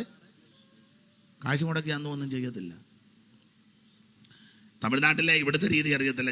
അവിടോട്ടൊക്കെ ചെന്നാൽ ചിലര് വീട്ടിൽ നല്ലൊരു ഭക്ഷണം ഉണ്ടാക്കുകയില്ല, പക്ഷെ ഒറ്റ കല്യാണം വിടുകയില്ല. വീട്ടിലുണ്ടാക്കത്തില്ല. വീട്ടിലങ്ങ് പഥ്യമാണ്. എനിക്ക് ഒത്തിരി പേരെ അറിയാം, വീട്ടിൽ പഥ്യമാണ്. പക്ഷേ മാപ്പിളയും പെമ്മളയും കൂടെ രാവിലെ കാറുമായിട്ട് ഇറങ്ങും കല്യാണത്തിന്. അവരൊന്ന് വിളിച്ചതേ ഉള്ളൂ, വരണേന്ന് ഒന്ന് പറഞ്ഞു പോയി. രണ്ടും കൂടെ ഇറങ്ങി നേരത്തെ അവിടെ 8:30 ആകുമ്പോഴേ അവിടെ ചെന്നിപ്പോൾ അവിടുത്തെ രീതിയൊക്കെ അങ്ങനെ. ഈ വറുത്തതൊക്കെ ഒത്തിരി ഉണ്ട്. ജ്യൂസുകളാന്നേ പല ടൈപ്പ്, അവരുടെ പ്രൗഢി അനുസരിച്ച്. രണ്ടും കൂടെ നിന്ന് ഇല്ല കാടി 4 കാട് കുടിക്കും പോലെ നിന്നങ്ങ്. നാളെ ഞാൻ 2 കണ്ട്. ഈ 2 വീട്ടിൽ ഒരു ചൊവ്വിന് ഒരു നേരം ചൊവ്വിന് ഒരു കൂട്ടാനുണ്ടാക്കുവോ ഭക്ഷണം ഉണ്ടാക്കുവോ ഒന്നും തമാശ ഒന്നും അല്ല പറഞ്ഞേ. അത് ആദ്യത്തെ എടുപ്പാ. അത് കഴിഞ്ഞ് പിന്നെ കല്യാണം കഴിഞ്ഞ് വീണ്ടും ഉണ്ട്. അപ്പം ഞാൻ നോക്കി തള്ള പോകാൻ നേരത്ത് ബാഗിനകത്ത് ആപ്പിൾ ഓറഞ്ചും എല്ലാം പിന്നെയും കുത്തി നിറയ്ക്കുന്നു. ഈ ഇടയ്ക്കിടയ്ക്ക് വെച്ചിട്ടുണ്ട് ഓരോരുത്തരുടെ പ്രൗഢി അനുസരിച്ച. പോയ പോക്കിന് എന്നിട്ട് സിബിടാൻ മേല എന്തോ ഒരു അക്രമം പിടിച്ചതൊക്കെയാണ്. അല്ല, വില കൂടാതെ തിന്നിട്ടില്ല, കാശ് മുടക്കില്ലല്ലോ. വില കൂടാതെ തിന്നിട്ടുള്ള മത്സ്യം, വെള്ളരിക്ക, മത്തങ്ങ. അപ്പൊ ഇവര് മിസ്രയീമിൽ ആരാധിച്ചെന്ന വാക്യമില്ല, ശാപ്പാടടിച്ചെന്ന വാക്യമുണ്ട്. പിന്നെ എപ്പോഴാണ് ആരാധിച്ചത്? ഒറ്റവാക്കി പറയാം, ആരാധിച്ചത് എപ്പോഴാന്ന് പറയാം.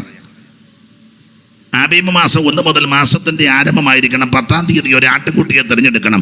1 വയസ്സ് പ്രായമുള്ളത് ഊനമില്ലാത്തതും ആണുമായിരിക്കണം. അതിനെ 14-ാം തീയതി സന്ധ്യാസമയത്ത് അറുത്ത് അതിന്റെ രക്തം ഒരു കിണ്ണത്തിനെടുത്ത് ഈസോപ്പ് ചെടിയുടെ കെട്ടെടുത്തി കിണ്ണത്തിമുക്ക് കട്ടളക്കാരണ്ടിലെ കുറുമടിമേൽ പുരട്ടി അത് രക്ഷാനിർണയത്തെ കാണിക്കുന്നതാണ്. നമ്മുടെ പെസഹ കുഞ്ഞാട് മറക്കപ്പെട്ടിരിക്കുന്നു ക്രിസ്തു തന്നെ. അത് യേശു ക്രിസ്തുവിന്റെ കാൽവരി മരണത്തിന് നടല എന്ന് പറഞ്ഞാൽ ഇവർ രക്ഷിക്കപ്പെട്ടു. 2, രക്ഷിക്കപ്പെട്ടവരവിടെ നിന്നില്ല, മിസ്രയീം വിട്ടു. പലരും രക്ഷിക്കപ്പെട്ടിട്ട് പിന്നെയും പെട്ട് കിടക്കുക, വിടുകയല്ല. രക്ഷിക്കപ്പെട്ടതാണോ? പിന്നെ വിട്ടോ? വിട്ടില്ല, പെട്ടു. പെട്ടവിടെ കിടക്കുക. ശരിക്കും മാനസാന്തരപ്പെട്ടതാണെങ്കിൽ, രക്ഷിക്കപ്പെട്ടതാണെങ്കിൽ നീ മിസ്രയീം വിടും. ഒരു കുളമ്പ് പോലും മിസ്രയീമിൽ കിടക്കല്ല. സകലത്തിനെ അടിച്ച് തൂത്തായി ഇവർ കൊണ്ടുവന്ന് മിസ്രയീം ഇങ്ങോട്ട് പോന്നപ്പോഴേ സാറ് ഒരു വരി കെടുതി മുഴുവൻ ഇഞ്ഞ് കൊണ്ടുപോകണമെന്നാണ് ഇവർ ചോദിച്ചതെല്ലാം അവർ കൊടുക്കുകയും ചെയ്തു. കാരണം അവിടെ ചവടൊക്കെ നടന്നുകൊണ്ടിരിക്കുക. എവിടെ മിസ്രയീമിലെ പാട്ടൊന്നും ഇപ്പം ഞാൻ പാടുന്നില്ല. പിന്നെ ഇവര് കുഞ്ഞാട് നേരത്തെ ചോരത്തല ആചരിച്ച് ഇസ്രായേൽ മക്കളെ ജയത്തിന്റെ പാട്ട് പാടി ഇങ്ങോട്ട് പോരുക. നമ്മൾ പാടുന്ന പാട്ട് ഏതാ? ജയത്തിൻ കോശം ഉല്ലാസകോശം ഭക്തരിൽ കൂടാരത്തിൽ എന്നും പുതുഗീതം സേനയിൽ വീരനായി അഭയം താനവർ സേനയിൽ വീരനായി അഭയം താനവർക്കെത്തുമേ. പാതാളമേ മരണമേ നിന്നോട് ജയമേവിടെ കോട്ടകൻ ഭക്തർക്ക് സംഹാരകൻ കടന്നു. അപ്പൊ ശ്രദ്ധിക്കുക, കുഞ്ഞാടിനെ അറുത്ത് ചോരത്തളി ആചരിച്ചു. അർദ്ധരാത്രിയിൽ സംഹാരദൂതൻ താണ്ഡവമാടാൻ വന്നപ്പോൾ ചോരത്തളി ആചരിച്ച ഒറ്റ കുടുംബത്തിൽ കയറിയില്ല. അവിടുത്തെ ഒറ്റ പിള്ളേരും ചത്തില്ല, ഒരു കുളമ്പ് പോലും പട്ടുപോയില്ല. എന്നാൽ ചോരത്തളി ആചരിക്കാതെ മറുത്തു മത്സരിച്ച കുടുംബത്തിനകത്തോട്ട് സംഹാരദൂതൻ കയറി. ആദിയാനന്മാർ പടപടപടപടാന്നാ താഴെ വീഴുന്നത്. ചുരുക്കി പറഞ്ഞാൽ ഇസ്രായേൽ മക്കളുടെ പിറ്റേന്ന് ഈ പാട്ടുമൊക്കെ പാടി, എൻ്റെ ഭാഷ ഈ ഇസ്രായേലും മിസ്രയീമിനെ തരംതിരിച്ച് പറയുക. ഇസ്രായേൽ രാവിലെ പാട്ട് പാടി, ഏതാ ജയത്തിൻ ഘോഷം. എന്നിട്ട് വാക്യമൊക്കെ പറഞ്ഞു, ഒരനർത്ഥം നിനക്ക് ഭവിക്കത്തില്ല, ഒരു ബാധയും നിന്റെ കൂടാരത്തിൽ. അതാണ് അനുഭവത്തിൽ നിന്നാണ് പറഞ്ഞു പോരുന്നത്. പാട്ടുമൊക്കെ ഇതാ. അന്നേരം അപ്പുറത്തുകാര് 90-ാം സങ്കീർത്തനമാണ്. താവേ നീ തലമുറ തലമുറയായി ഞങ്ങളുടെ സങ്കേതമായിരിക്കുന്നു, പർവ്വതങ്ങളുണ്ടായതിനും. 90 അവിടെ,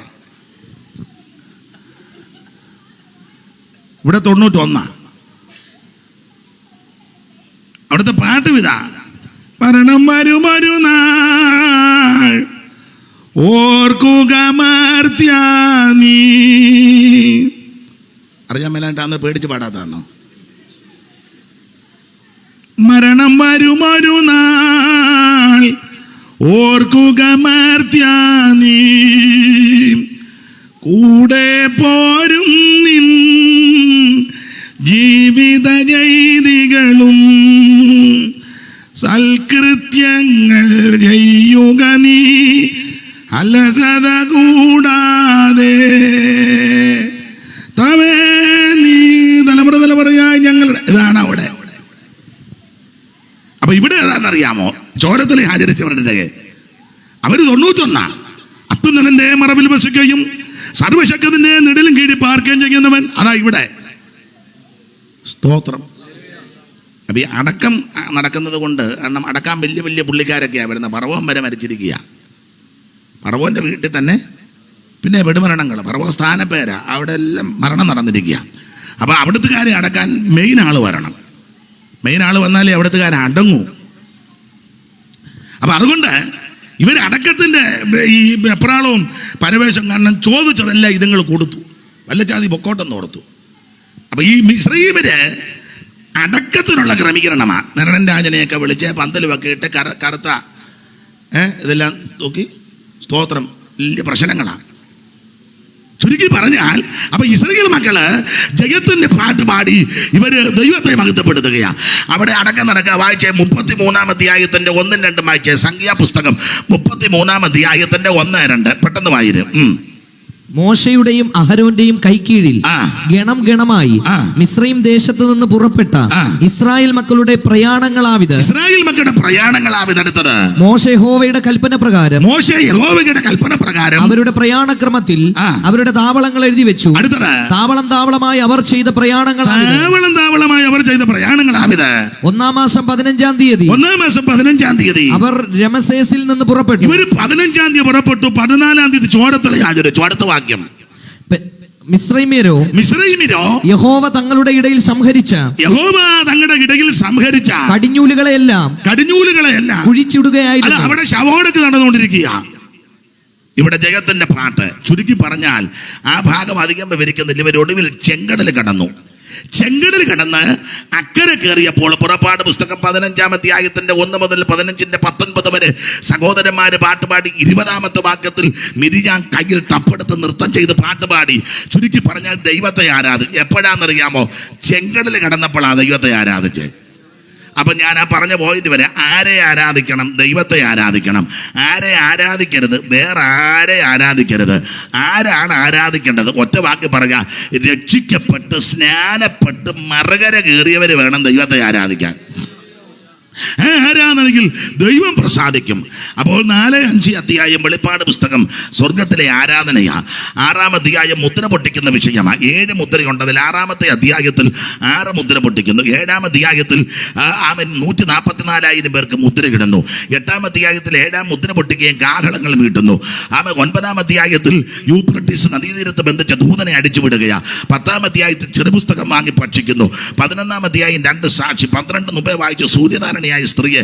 13-ാം അധ്യായം മൃഗം കയറി വരുന്നു. 14-ാം അധ്യായം 144,000 പേര് സിയോൻ മലയിൽ.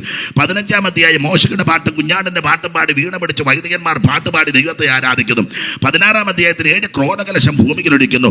17-ാം അധ്യായം യെഹൂക്രിസ്തുവിന്റെ മണവാട്ടി. 18-ാം അധ്യായം വാണിജ്യ ബാബിലുണ്ട് അധപ്പതനം. 19-ാം അധ്യായം കുഞ്ഞാടിന്റെ കല്യാണം. 20-ാം അധ്യായം 1000 ആണ്ട് വാഴ്ച. 21-ാം അധ്യായം പുതിയ യെരൂശലേം. 22 നിത്യത. ഇങ്ങനെയാണ് സാധാരണ ഓടിച്ച് പറയുന്നത്. നമ്മൾ ഇന്ന് രാത്രി 3-ാം അധ്യായത്തിന്റെ 20 വായിച്ച. പെട്ടെന്ന് പറഞ്ഞു നിർത്ത.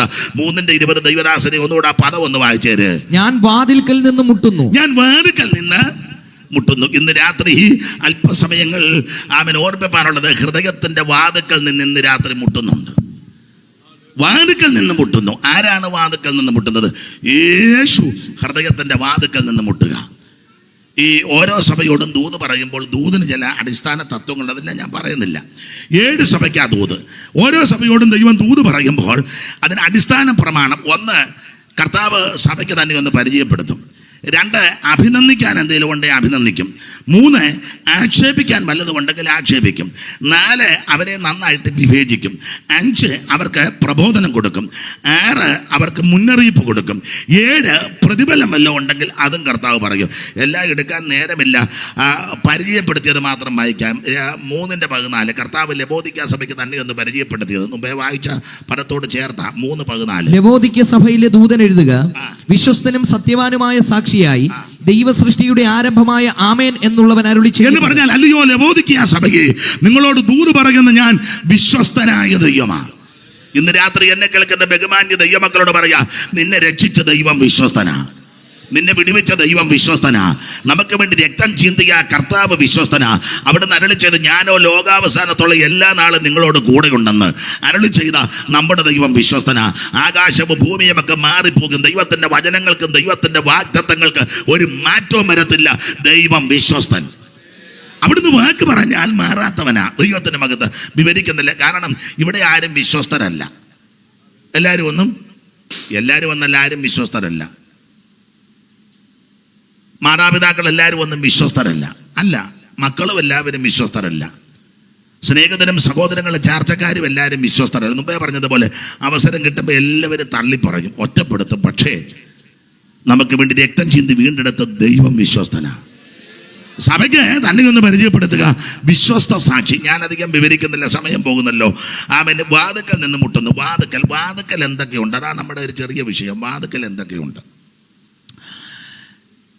എടുത്തു വായിപ്പിക്കാൻ സമയം കളയുന്നില്ല. ഉൽപ്പത്തി പുസ്തകം 4-ാം അധ്യായത്തിന്റെ 7 വായിക്കുന്നത്, ഇതാ പാപം നിന്റെ വാതുക്കൽ കിടക്കും. അപ്പോൾ വാതുക്കൽ എന്തുണ്ട്? ഒന്ന്, പാപം.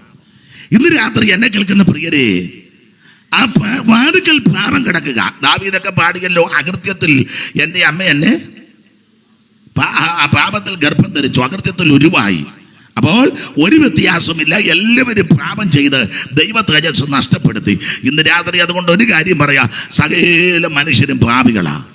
ആ പാപം നിന്റെ വാതൊക്കെ കിടക്കുന്നു. എന്താ പാപം? അനുസരണക്കേടാ, കൽപ്പന ലംഘനമാ. ഇന്ന് രാത്രി ആ പാപം വാതുക്കൽ നിൽക്കുക, വാതുക്കൽ കിടക്കുന്നു. ഈ രാത്രി ആ പാപത്തെ ജയിച്ച് കീഴ്പ്പെടുത്തണം. പാപത്തിൽ നിന്ന് എങ്ങനെ മോചനം നേടാം? യേശു ക്രിസ്തുവിന്റെ പരിശുദ്ധ രക്തത്താൽ. എല്ലാവരും പാപികളായതുകൊണ്ട് പാപികളായ മനുഷ്യനെ സ്നേഹിച്ച് പാപമില്ലാത്ത പരിശുദ്ധനായ ദൈവം ജഡാവതാരമെടുത്ത് ഈ ഭൂമിയിൽ വന്ന് കന്യാ സൂനുമായി അവതരിച്ച് നാടെങ്ങും നന്മ സുവിശേഷിച്ച് മരിച്ചവരെ ഉയർപ്പിച്ച് രോഗികളെ സൗഖ്യമാക്കി. ഒടുവിൽ കൊരിന്ത്യലേഖനം 15 പറയുമ്പോൾ തിരുവെടുത്ത് പറഞ്ഞതുപോലെ അവിടുന്ന് മരിച്ചു. അവൻ തിരുവെടുത്ത് പറഞ്ഞതുപോലെ അവിടുന്ന് അവൻ അത് ഉയർത്തു.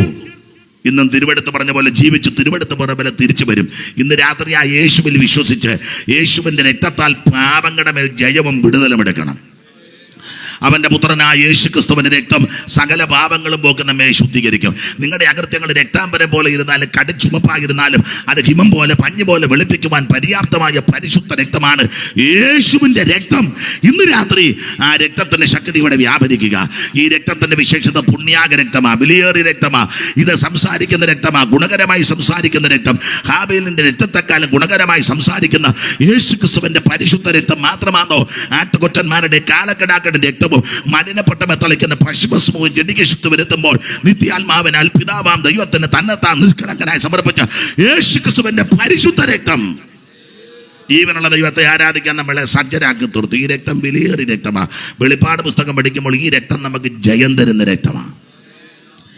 ജയം തരുന്ന രക്തമാകയാൽ ആ രക്തത്താൽ വാതുക്കെ കിടക്കുന്ന പാപത്തെ പരാജയപ്പെടുത്തി അതിൻ്റെ മേൽ ജയമെടുക്കണം. പാപമോചനത്തിന് ഒറ്റ മാർഗം, ഒറ്റ വഴി, യേശുവിൻ്റെ പരിശുദ്ധ രക്തം. ഇന്ന് രാത്രി ആ രക്തത്താൽ ശുദ്ധീകരിക്കപ്പെടണം. ഒറ്റ വാക്ക് പ്രാർത്ഥിര്, യേശുവെ ഞാനൊരു പാപിയാ സമ്മതിക്കുന്നു, എൻ്റെ പാപത്തെ അവിടുന്ന് ക്ഷമിക്കണം, എൻ്റെ ഹൃദയത്തിലേക്ക് വരണം, അവിടുത്തെ പരിശുദ്ധ രക്തം കൊണ്ട് ഇന്ന് രാത്രി എന്നെ കഴുകണം, എന്നെ അവിടുത്തെ മകനാക്കി മകളാക്കി തീർക്കണമെന്ന് ഈ രാത്രി ആര് പ്രാർത്ഥിക്കും അവരെ യേശു രക്ഷിക്കും.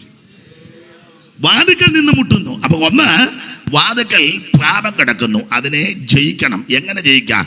ജയം തരുന്ന യേശുവിൻ്റെ രക്തത്താൽ. മറ്റു യാതൊരു മാർഗം കൊണ്ട് പാപത്തിന് മോചനമില്ല. ഈ രക്തം ജയം തരുന്ന രക്തമാണ്. ആ രക്തത്താൽ വാതുക്കൽ കിടക്കുന്ന പാപത്തെ നമുക്ക് ജയിക്കാം. 2, വാതുക്കൽ മുമ്പേ വായിച്ച വാക്യമാ, എടുത്തു വായിപ്പിക്കുന്നില്ല. പുറപ്പാട് പുസ്തകം 12-ാം അധ്യായം പഠിക്കുമ്പോൾ സംഹാരകൻ വാതുക്കലുണ്ട്. സംഹാരകൻ വാതുക്കലുണ്ട്. സംഹാരകൻ വാതുക്കൽ വരുന്നത് ആദിയാതന്മാരെ തകർത്ത് കളയാനാ. എന്നാൽ ഇന്ന് രാത്രി ആ സംഹാര ബാധയിൽ നിന്ന് എങ്ങനെ രക്ഷപ്പെടാം? 91-ാം സങ്കീർത്തനം ഞാൻ ഓർപ്പിച്ചല്ലോ, അത്യുന്നതന്റെ മറവിലും സർവശക്തന്റെ നെടിലും കെടി പാർക്കുന്ന ദൈവ പൈതലിന് ഒരു ബാധയും ഏൽക്കുകയില്ല. നിന്റെ വാതുക്കൽ സംഹാരദൂതനുണ്ട്. ആ സംഹാരദൂതനിൽ നിന്ന് രക്ഷപ്പെടാൻ ചെയ്യേണ്ട കാര്യം അവിടെ എഴുതിയിട്ടുണ്ട്. അന്ന് രാത്രി ആരും വീടിന് പുറത്തിറങ്ങരുത്. അങ്ങനെ ആ രാത്രി വീട്ടിന് എന്ന് പറഞ്ഞാൽ വാതുക്കൽ സംഹാരദൂതനുണ്ട്. അതിന് രക്ഷപ്പെടാൻ വീടിന് വെളിയിൽ ഇറങ്ങരുത്. പുതിയ നിയമത്തിലേക്ക് വരുമ്പോൾ ഈ വീട് സഭയാകുന്ന വീടാ. ഇത് വിട്ടേച്ച് വെളിയിൽ പോകരുത്. ദൈവസഭയ്ക്ക് പുറത്ത് നീ പോകരുത്. തൂത്തിന്റെ പുസ്തകമൊക്കെ എടുത്ത് വ്യാഖ്യാനിക്കുന്നുണ്ട്. മകളെ ആമേൻ സ്വത്ത് ഇവിടെ പെറുകിക്കോ, ഇവിടെ ആവശ്യം പോലെ ഉണ്ട് കേട്ടോ, ഇവിടെ ഉണ്ട്. ഭാഗ്യവശാൽ ആ രൂത്ത് ബോവസിന്റെ വയലിൽ ചെന്നത്. ഈ വീട് വിട്ട് ഈ വയൽ വിട്ട് വേറെങ്ങും പോകരുതെന്ന്. ഭർത്താക്കന്മാര് എല്ലാവരും മരിച്ചു. അമ്മയുടെ ഭർത്താവും മരിച്ചു, മരുമക്കളുടെ ഭർത്താക്കന്മാർ, അമ്മയുടെ ആമ്പിള്ളേരും മരിച്ചു.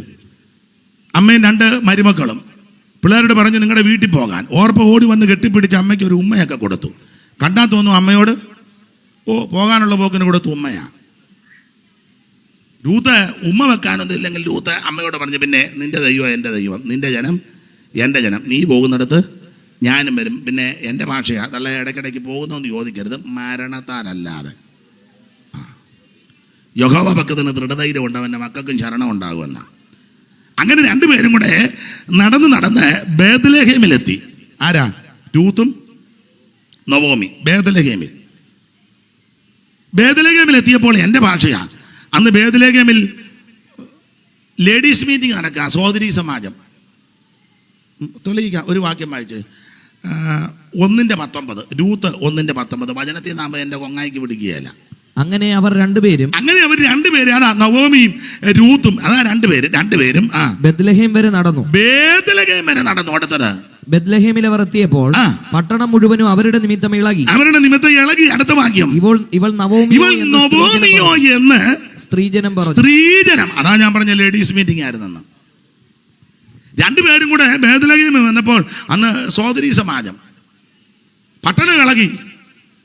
ഇവൾ നവോമിയോ എന്ന് സ്ത്രീജനം പറഞ്ഞു. അപ്പൊ അവള് പറഞ്ഞു, നവോമി എന്നൊന്നും വിളിക്കണ്ട, എന്നെ മാറാ. ഭാഗം ഒന്നും ഞാൻ വിവരിക്കുന്നില്ല. ചുരുക്കി പറഞ്ഞാൽ, എന്തിനേറെ രൂത്ത് പെറുക്കാൻ പോയി. ഭാഗ്യവശാൽ ബോവസിന്റെ വയലിൽ ബോവസ് അവളെ കണ്ടു, ഇഷ്ടപ്പെട്ടു, തിരിച്ചറിഞ്ഞു. കറ്റയുടെ ഇടയിൽ കതിര് വലിച്ചിട്ട് കൊടുത്തു, കോരി വെച്ച വെള്ളം കൊടുത്തു, ചാറ്റിൽ മുക്കാൻ പറഞ്ഞു. പിന്നെ രാത്രിയിൽ കളത്തിൽ ചെന്നു, അവൻ്റെ കാൽ കീഴ് പോയി കിടന്നു. അവൾ തിരിച്ചറിഞ്ഞു. ചുരുക്കി പറഞ്ഞാൽ, രൂത്തിനെ ബോവസ് വിവാഹം കഴിച്ചു. സ്തോത്രം. ഈ വയല് വിട്ടു പോകരുത്. ഭാഗ്യവശാല പാടാന് വൈകുന്ന ഒരു വരി പാടാം. എന്നാ? സ്വന്തം ദേശം വിട്ട് തൻ്റെ അമ്മയോടുകൂടെ ചേർന്ന രൂത്തു ഭാഗ്യം വെച്ചാൽ ബോവസിൻ കാലായിൽ. സ്വന്തം ദേശം വിട്ട് തൻ്റെ അമ്മയോടുകൂടെ ചേർന്ന രൂത്തു ഭാഗ്യം വെച്ചാൽ ബോവസിൻ കാലായിൽ. വന്നിടുമോ സ്നേഹിതരെ നിങ്ങളിൽ നിന്ന് മുട്ടിടുന്നു നാഥൻ. എൻ മകനെ വാതിൽ നീ തുറന്നിടുമോ ഇന്ന്. നാഥനു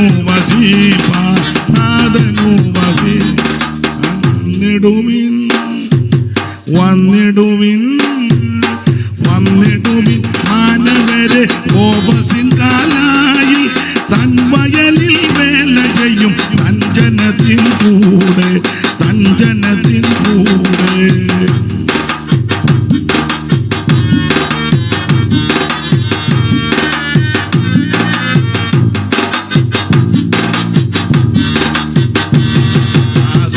ദേശം വിട്ട് തൻ്റെ അമ്മയോടുകൂടെ ചേർന്ന രൂത്തു ഭാഗ്യം വെച്ച ബോവസിൻ കാലായിൽ.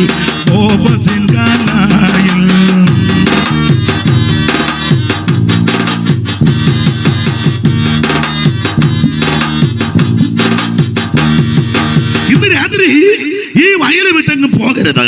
ശ്രദ്ധിക്കുക. ഒന്ന്, പാപം നിന്റെ വാതിൽക്കൽ കിടക്കുന്നു, നീ അതിനെ ജയിക്കണം. എങ്ങനെ ജയിക്കാം? ജയം തരുന്ന യേശുക്രിസ്തുവിന്റെ രക്തത്താൽ. 2, സംഹാരദൂതൻ വാതിൽക്കൽ നിൽപ്പുണ്ട്. എങ്ങനെ രക്ഷപ്പെടാന്നറിയോ? ഈ വീടിന് വെളിയിലിറങ്ങരുത്. ഇത് ദൈവസഭയാകുന്ന വീടാ. ഇതിനകത്ത് എനിക്ക് നിങ്ങൾക്ക് ആവശ്യമുള്ളതെല്ലാം ഉണ്ട്. വേറെ എങ്ങും പോകണ്ട. കോഴിക്കോട്ടും പോകണ്ട, പുത്തരിക്കണ്ട മൈതാനത്തും പോകണ്ട, കോട്ടയത്തും പോകണ്ട, കോടിമതയിലും പോകണ്ട, പുനലൂരും പോകണ്ട, കൊട്ടാരക്കരയിലും പോകണ്ട. എല്ലാം ഇതിനകത്ത് എന്നൊക്കെയുണ്ട്. 14-26 വായിര് ഈ വീട്ടിൽ എന്തൊക്കെയുണ്ടെന്ന്. കൊരിന്ത്യർക്കെഴുതിയ 1-ാം ലേഖനം 14-ാം അധ്യായത്തിന്റെ 26. ഇവിടെ എന്തൊക്കെയുണ്ട്? ഈ വീട്ടിൽ നിന്നിനാ വെറുതെ വെളിയിൽ പോകുന്നത്? ആകയാൽ എന്ത് സഹോദരന്മാരെ, നിങ്ങൾ കൂടി വരുമ്പോൾ, നിങ്ങൾ ഈ വീട്ടിൽ വരുമ്പോഴേ, ദൈവസഭ ഒരു ഭവനമാ, വീടാ. കൂടി വരുമ്പോൾ ഓരോരുത്തരും സങ്കീർത്തനമുണ്ട്. ഇവിടെ ഉണ്ടെന്ന്. പിന്നെ എന്തിനാ ഇതിന് വെളിയിൽ പോകുന്നേ? പിന്നെ ഉപദേശമുണ്ട്, അതുകൊണ്ട് ഇവിടെ വെളിപ്പാടുണ്ട്. വെളിവുകേടില്ലെന്നേ ഉള്ളൂ. വെളിപ്പാടുണ്ട്, പിന്നെ ഭാഷയുണ്ട് ഇല്ലെന്ന് ചിലര് പറയുന്നു. ഇവിടെ ഉണ്ട്. പിന്നെ വ്യാഖ്യാനമുണ്ട്, അതുകൊണ്ട് പിന്നെ സകലവും ആത്മീക വർധന. അപ്പൊ ഈ വീട് വിട്ടെങ്ങും പോകരുത്. ഇവിടെ സങ്കീർത്തനമുണ്ട്, ഉപദേശമുണ്ട്, വെളിപ്പാടുണ്ട്, അന്യഭാഷയുണ്ട്. പിന്നെ എന്തിനാ വേറൊരു വീട്ടിൽ പോകുന്ന? എല്ലാം ഇവിടെ ഉണ്ട്. ഈ വീട് വിട്ട് വെളിയിലിറങ്ങരുത്. വീടിന് പുറത്തിറങ്ങിയാൽ സംഹാരകൻ നിന്നെ തൊടും. വാതുക്കൽ സംഹാരദൂതൻ നിപ്പുണ്ട്. ദൈവത്തിന് മഹത്വം. എല്ലാ വാക്യങ്ങളും എടുപ്പിക്കുന്നില്ല എങ്കിൽ ഇത്രയും സമയം നിങ്ങൾ സഹകരിച്ചതിന് ഒത്തിരി നന്ദി. ഇനി അങ്ങ് പറഞ്ഞു വിട്ടേക്കാം, സമയം പോയത് കൊണ്ടാണ്. സമയം വാച്ച് പിടിച്ചോ, അല്ലെ വാച്ചിരിക്കുമ്പോൾ പിന്നെ ഞാൻ വല്ലതും പറയും. ബൈബിളും പിടിച്ചോ, അല്ലെ പിന്നെ പറയും അതവിടെ ഇരിക്കുന്നവിടെ പുള്ളി ഇളക്കം കയറിയെന്ന് പറയും. അതുകൊണ്ട് നിർത്തുക. വാതിക്കൽ നിന്ന് മുട്ടുന്നതാണ്. ഒന്ന്, വാതിക്കൽ പാപം എങ്ങനെ ജയിക്കാം? യേശുവിന്റെ രക്തത്താൽ. 2, വാതിക്കൽ സംഹാരദൂതൻ നിൽക്കുന്നു. എങ്ങനെ രക്ഷപ്പെടാം? വീടിന് പുറത്തിറങ്ങരുത്. ചോരത്തല ആചരിച്ച വീടാ, ഇതിനകത്ത് നിന്നോണം. 3, വാതിക്കൽ യാക്കോബിന്റെ ലേഖനമാ. അയ്യോ, വാതിക്കൽ ന്യായാധിപതി നിൽക്കുന്നു. 5:9 തോന്നുന്നു. ഒന്ന് വായിച്ചേ മോനെ. 5:9 ആണോ?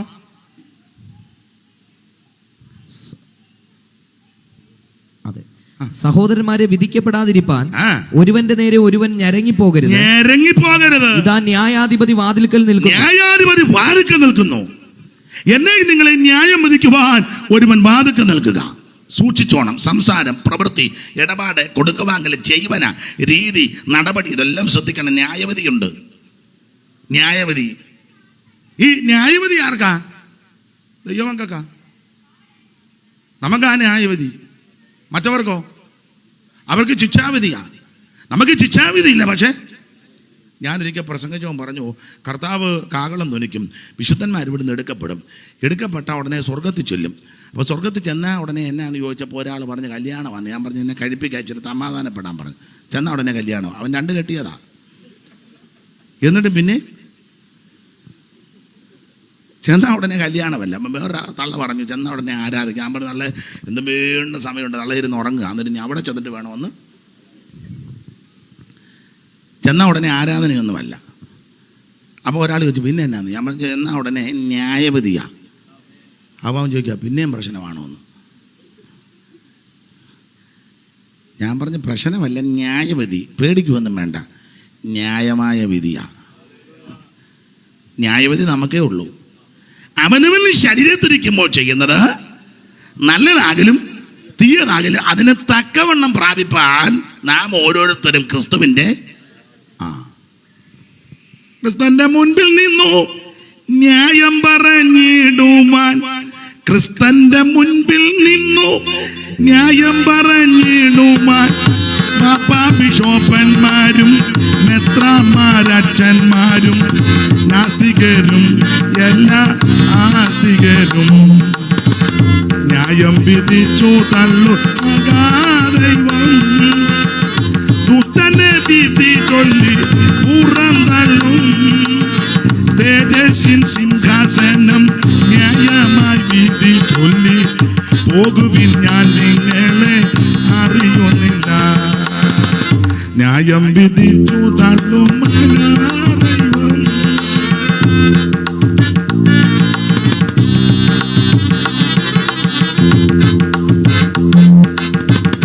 യവനായ കൂട്ടങ്ങളും കത്തോലിക്കരുമെല്ലാം, യവനായ കൂട്ടങ്ങളും കത്തോലിക്കരുമെല്ലാം, യാക്കോബ്യർ മർത്തോമ്യരും പ്രൊട്ടസ്റ്റു സംഘങ്ങളും തേജസ്സിൽ സിംഹാസനെ നിന്നിടും നേരം. യാക്കോബ്യർ മർത്തോമ്യരും പ്രൊട്ടസ്റ്റ് സംഘങ്ങളും തേജസ്സിൽ സിംഹാസനെ നിന്നിടും നേരം. ന്യായം വിധിച്ചു തള്ളും ദൈവം. അപ്പൊ ശ്രദ്ധിക്കുക, അവിടെ ചെന്ന ഉടനെ ന്യായവിധിയാ. ന്യായമായ വിധി എന്ന് പറഞ്ഞാൽ ഈ ഭൂമിയിൽ വെച്ച് ചെയ്തതെല്ലാം വെളിപ്പെടുത്തും. അപ്പൊ ഞാനത് പറഞ്ഞപ്പം ബാവക്കുട്ടി ചോദിച്ചു എല്ലാം വെളിപ്പെടുമോ എന്ന് ചോദിച്ചു. ഞാൻ പറഞ്ഞു എല്ലാം വെളിപ്പെടും. എല്ലാം ഉടനെ ചോദിക്കുക ഞങ്ങളുടെ റോസമ്മ കാണുമോന്ന്. എൻ്റെ ഭാര്യ റോസമ്മ. ഞാൻ പറഞ്ഞ് ഇപ്പോൾ എനിക്ക് മനസ്സിലായി പരുവക്കാണ്. ഞാൻ പറഞ്ഞ് ബാക്കുട്ടി റോസമ്മയെ കാണിക്കത്തില്ല, സ്തോത്രം, എനിക്കതറിഞ്ഞാൽ മതി എന്ന് പറഞ്ഞു. റോസമ്മ കാണുന്ന അവന് വിഷയം. അപ്പോൾ റോസമ്മയെ അറിയാതെ ഏതാണ്ട് കൊണ്ടാൻ വേണ്ടിയല്ല, അതാ റോസമ്മ പിന്നെയും കാണുമെന്നുള്ളതാണ്. ദൈവം നീതിയുള്ള ന്യായാധിപതിയല്ലേ. അപ്പം ന്യായവിധി ന്യായമായ വിധിയാ. എൻ്റെ പ്രിയരെ, തീയതാണെങ്കിലും നല്ലതാണെങ്കിലും അതിന് തക്കവണ്ണം പ്രാപിപ്പാൻ ഒരു ന്യായാധിപതിയുണ്ട്. എന്നെ നിങ്ങൾ ന്യായം വിധിക്കും, വാക്കുകളിൽ ന്യായം വിധിക്കും. നിസാര, മൂഢ, ഇതിനൊക്കെ ന്യായവിധിയാ. സ്തോത്രം. സ്തോത്രം. മറ്റുള്ളവനെ പകച്ചാൽ, പഴിച്ചാൽ, ആക്ഷേപിച്ചാൽ, അവനെ നിന്ദിച്ചാൽ, അവനെ വിടക്കെന്നെണ്ണിയാൽ, ഇതിനെല്ലാം ന്യായവതിയാ, എല്ലാത്തിനും. അതുകൊണ്ട് ഇന്ന് രാത്രി ഓർപ്പിക്കട്ടെ, വാതിക്കൽ ന്യായാധിപതി നിൽക്കുക. ഇന്ന് രാത്രി സൂക്ഷിച്ചു വേണം ഈ ഭൂമിയിൽ ജീവിക്കാൻ. സംസാരം സൂക്ഷിക്കണം, പ്രവൃത്തി സൂക്ഷിക്കണം, ഇടപാട് സൂക്ഷിക്കണം, കൊടുക്കുവാങ്ങൽ സൂക്ഷിക്കണം, സഹകരണം എല്ലാം സൂക്ഷിക്കണം. വാതിക്കൽ ന്യായാധിപതി. ഒരു കാര്യമോട് പറഞ്ഞങ്ങ് നിർത്തുക, അതോടെ പറഞ്ഞ് നിർത്തിയേക്കാം. 5:2 വായിച്ചോ. ഉത്തമഗീതം 5:2. വാതിക്കൽ എന്തോ ഉണ്ടെന്നുള്ളതാ. ഉത്തമഗീതം 5:2. ഞാൻ ഉറങ്ങുന്നു, എങ്കിലും എന്റെ ഹൃദയം ഉണർന്നിരിക്കുന്നു. വാതിൽക്കൽ മുട്ടുന്ന എന്റെ പ്രിയന്റെ സ്വരം. അതാ വാതിക്കൽ മുട്ടുന്ന എന്റെ പ്രിയന്റെ സ്വരം. അർത്ഥം ഇത്രയേ ഉള്ളൂ, യേശു വീണ്ടും വരാറായി.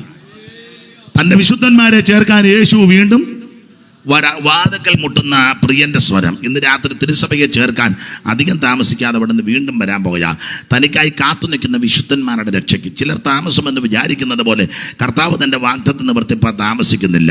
എല്ലാവരും മാനസാന്തരപ്പെടണമെന്ന് വെച്ച് അവിടുന്ന് ദീർഘക്ഷമ കാണിക്കുക. 4:13 മുതൽ തെസ്സലോനിക്ക ലേഖനം നമുക്ക് മനപ്പാഠമാണ്. വിശേഷിച്ച് 16 മുതൽ കർത്താവ് തൻ ഗംഭീരനാദത്തോടും പ്രധാന ദൂതന്റെ ശബ്ദത്തോടും ദൈവത്തിന്റെ കാഹളത്തോടും കൂടെ സ്വർഗത്തിൽ നിറങ്ങി വരും. യൂദകളുടെ ലേഖനം 14:15 വായിക്കുക.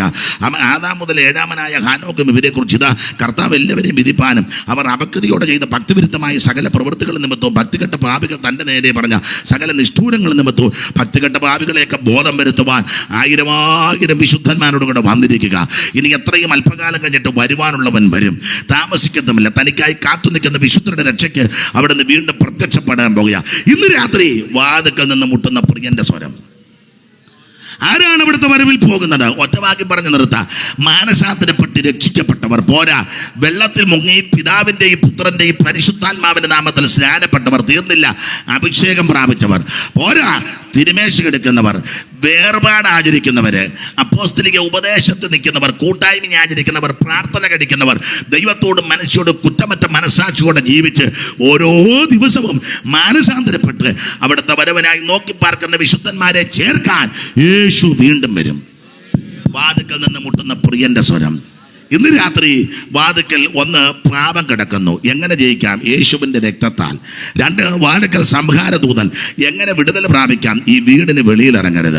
3 വാതിക്കൽ ന്യായാധിപതി നിൽക്കുന്നു. വാക്കും പ്രവൃത്തിയും സംസാരവും നോട്ടവും നിരൂപണവും എല്ലാം സൂക്ഷിച്ചോണം ഒരു ന്യായപതിയുണ്ട്. 4 വാതിക്കൽ പ്രിയന്റെ ശബ്ദം കേൾക്കാൻ പോകുകയാണ്. ഇന്ന് രാത്രി കർത്താവിൻ്റെ വരവിൽ ആരും കൈവിടപ്പെട്ടു പോകരുത്, ആരും നശിച്ചു പോകരുത്, ആരും പട്ടുപോകരുത്. അവിടുത്തെ വരവിൽ എടുക്കപ്പെടുവാൻ ഇന്ന് രാത്രി നമുക്ക് സമർപ്പണത്തോടെ മടങ്ങിപ്പോകും. എല്ലാവരും ഒരു നിമിഷം ഒന്ന് പ്രാർത്ഥിച്ചാട്ടെ. എൻ്റെ യേശുവേ എന്നെ രക്ഷിക്കണം, എൻ്റെ യേശുവേ എൻ്റെ ഉള്ളത്തിൽ വരണം, എൻ്റെ യേശുവേ അവിടുത്തെ പൈതലാക്കി മകനാക്കി മകളാക്കി തീർക്കണം. അവിടുത്തെ വരവ് ഞാൻ കൈവിടപ്പെട്ടു പോകരുത്. എല്ലാവരും ഒരു നിമിഷം ഒന്ന് പ്രാർത്ഥിച്ചാട്ടെ. ദൈവത്തിന് മഹത്വം, ദൈവത്തിന് മഹത്വം, ദൈവത്തിന് മഹത്വം. ഹല്ലേലൂയ.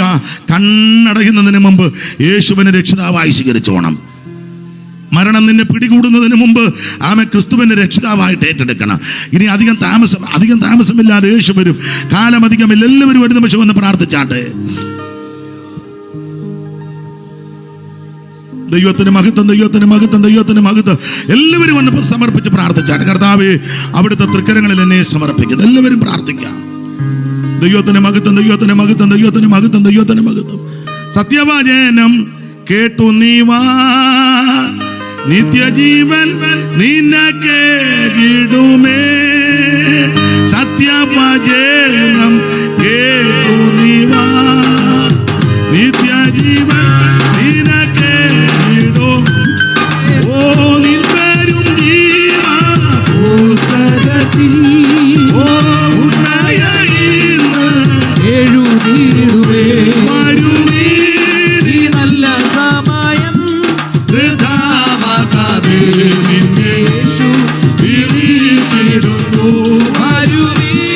കൈയടിച്ച് ചേർന്ന്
കരമുയർത്തി ഹല്ലേലൂയ പാടാം.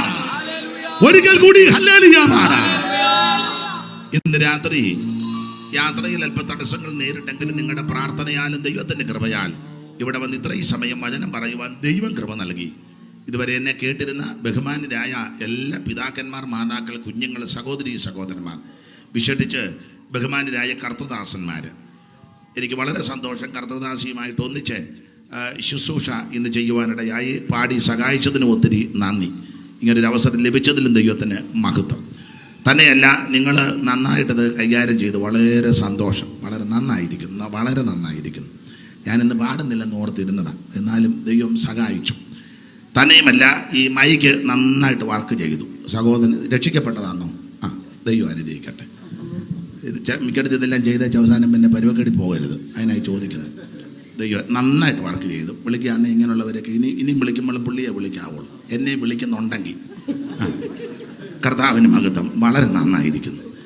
ദേശവാസികളെ എല്ലാവരെയും ദൈവം അനുഗ്രഹിക്കട്ടെ. ആരും കൈവിടപ്പെട്ടു പോകരുത്. കർത്താവിൻ്റെ വരവിൽ കാണണം. ദൈവം അതിന് കൃപ നൽകട്ടെ. യാത്രയും ശുശ്രൂഷകൾ ഓർത്ത് നിങ്ങൾ പ്രാർത്ഥിക്കണം. ദൈവത്തിൻ്റെ കൃപ കൊണ്ടും അനേക ദൈവമക്കളുടെ പ്രാർത്ഥന കൊണ്ടാണ് ഞാൻ ഇതുവരെ നിൽക്കുന്നത്. ഇനിയും നിങ്ങളുടെ എല്ലാം വിലപ്പെട്ട പ്രാർത്ഥന അപേക്ഷിക്കുന്നു. ഈ ശുശ്രൂഷയ്ക്ക് എന്നെ ബിജു പാസ്റ്റർ ഏതാ? ഇതാണ്. ഒന്ന് ഫോണിൽ കൂടെ സംസാരിച്ചതേ ഉള്ളൂ. ക്ഷണിച്ചതിന് നന്ദി. എല്ലാ കർത്തദാസന്മാർക്ക് നന്ദി. അവിടെ വാദക്കൊരു അപ്പച്ചന് അതാരാ? ഫൗണ്ടറാ? ബഹുമാനപ്പെട്ട കർത്തദാസൻ. ഇതിപ്പോൾ കണ്ടപ്പോൾ എനിക്ക് തോന്നി, ഒന്നും മിണ്ടിയില്ല ഞാൻ. മാന്യ കർത്തദാസൻ നന്ദി.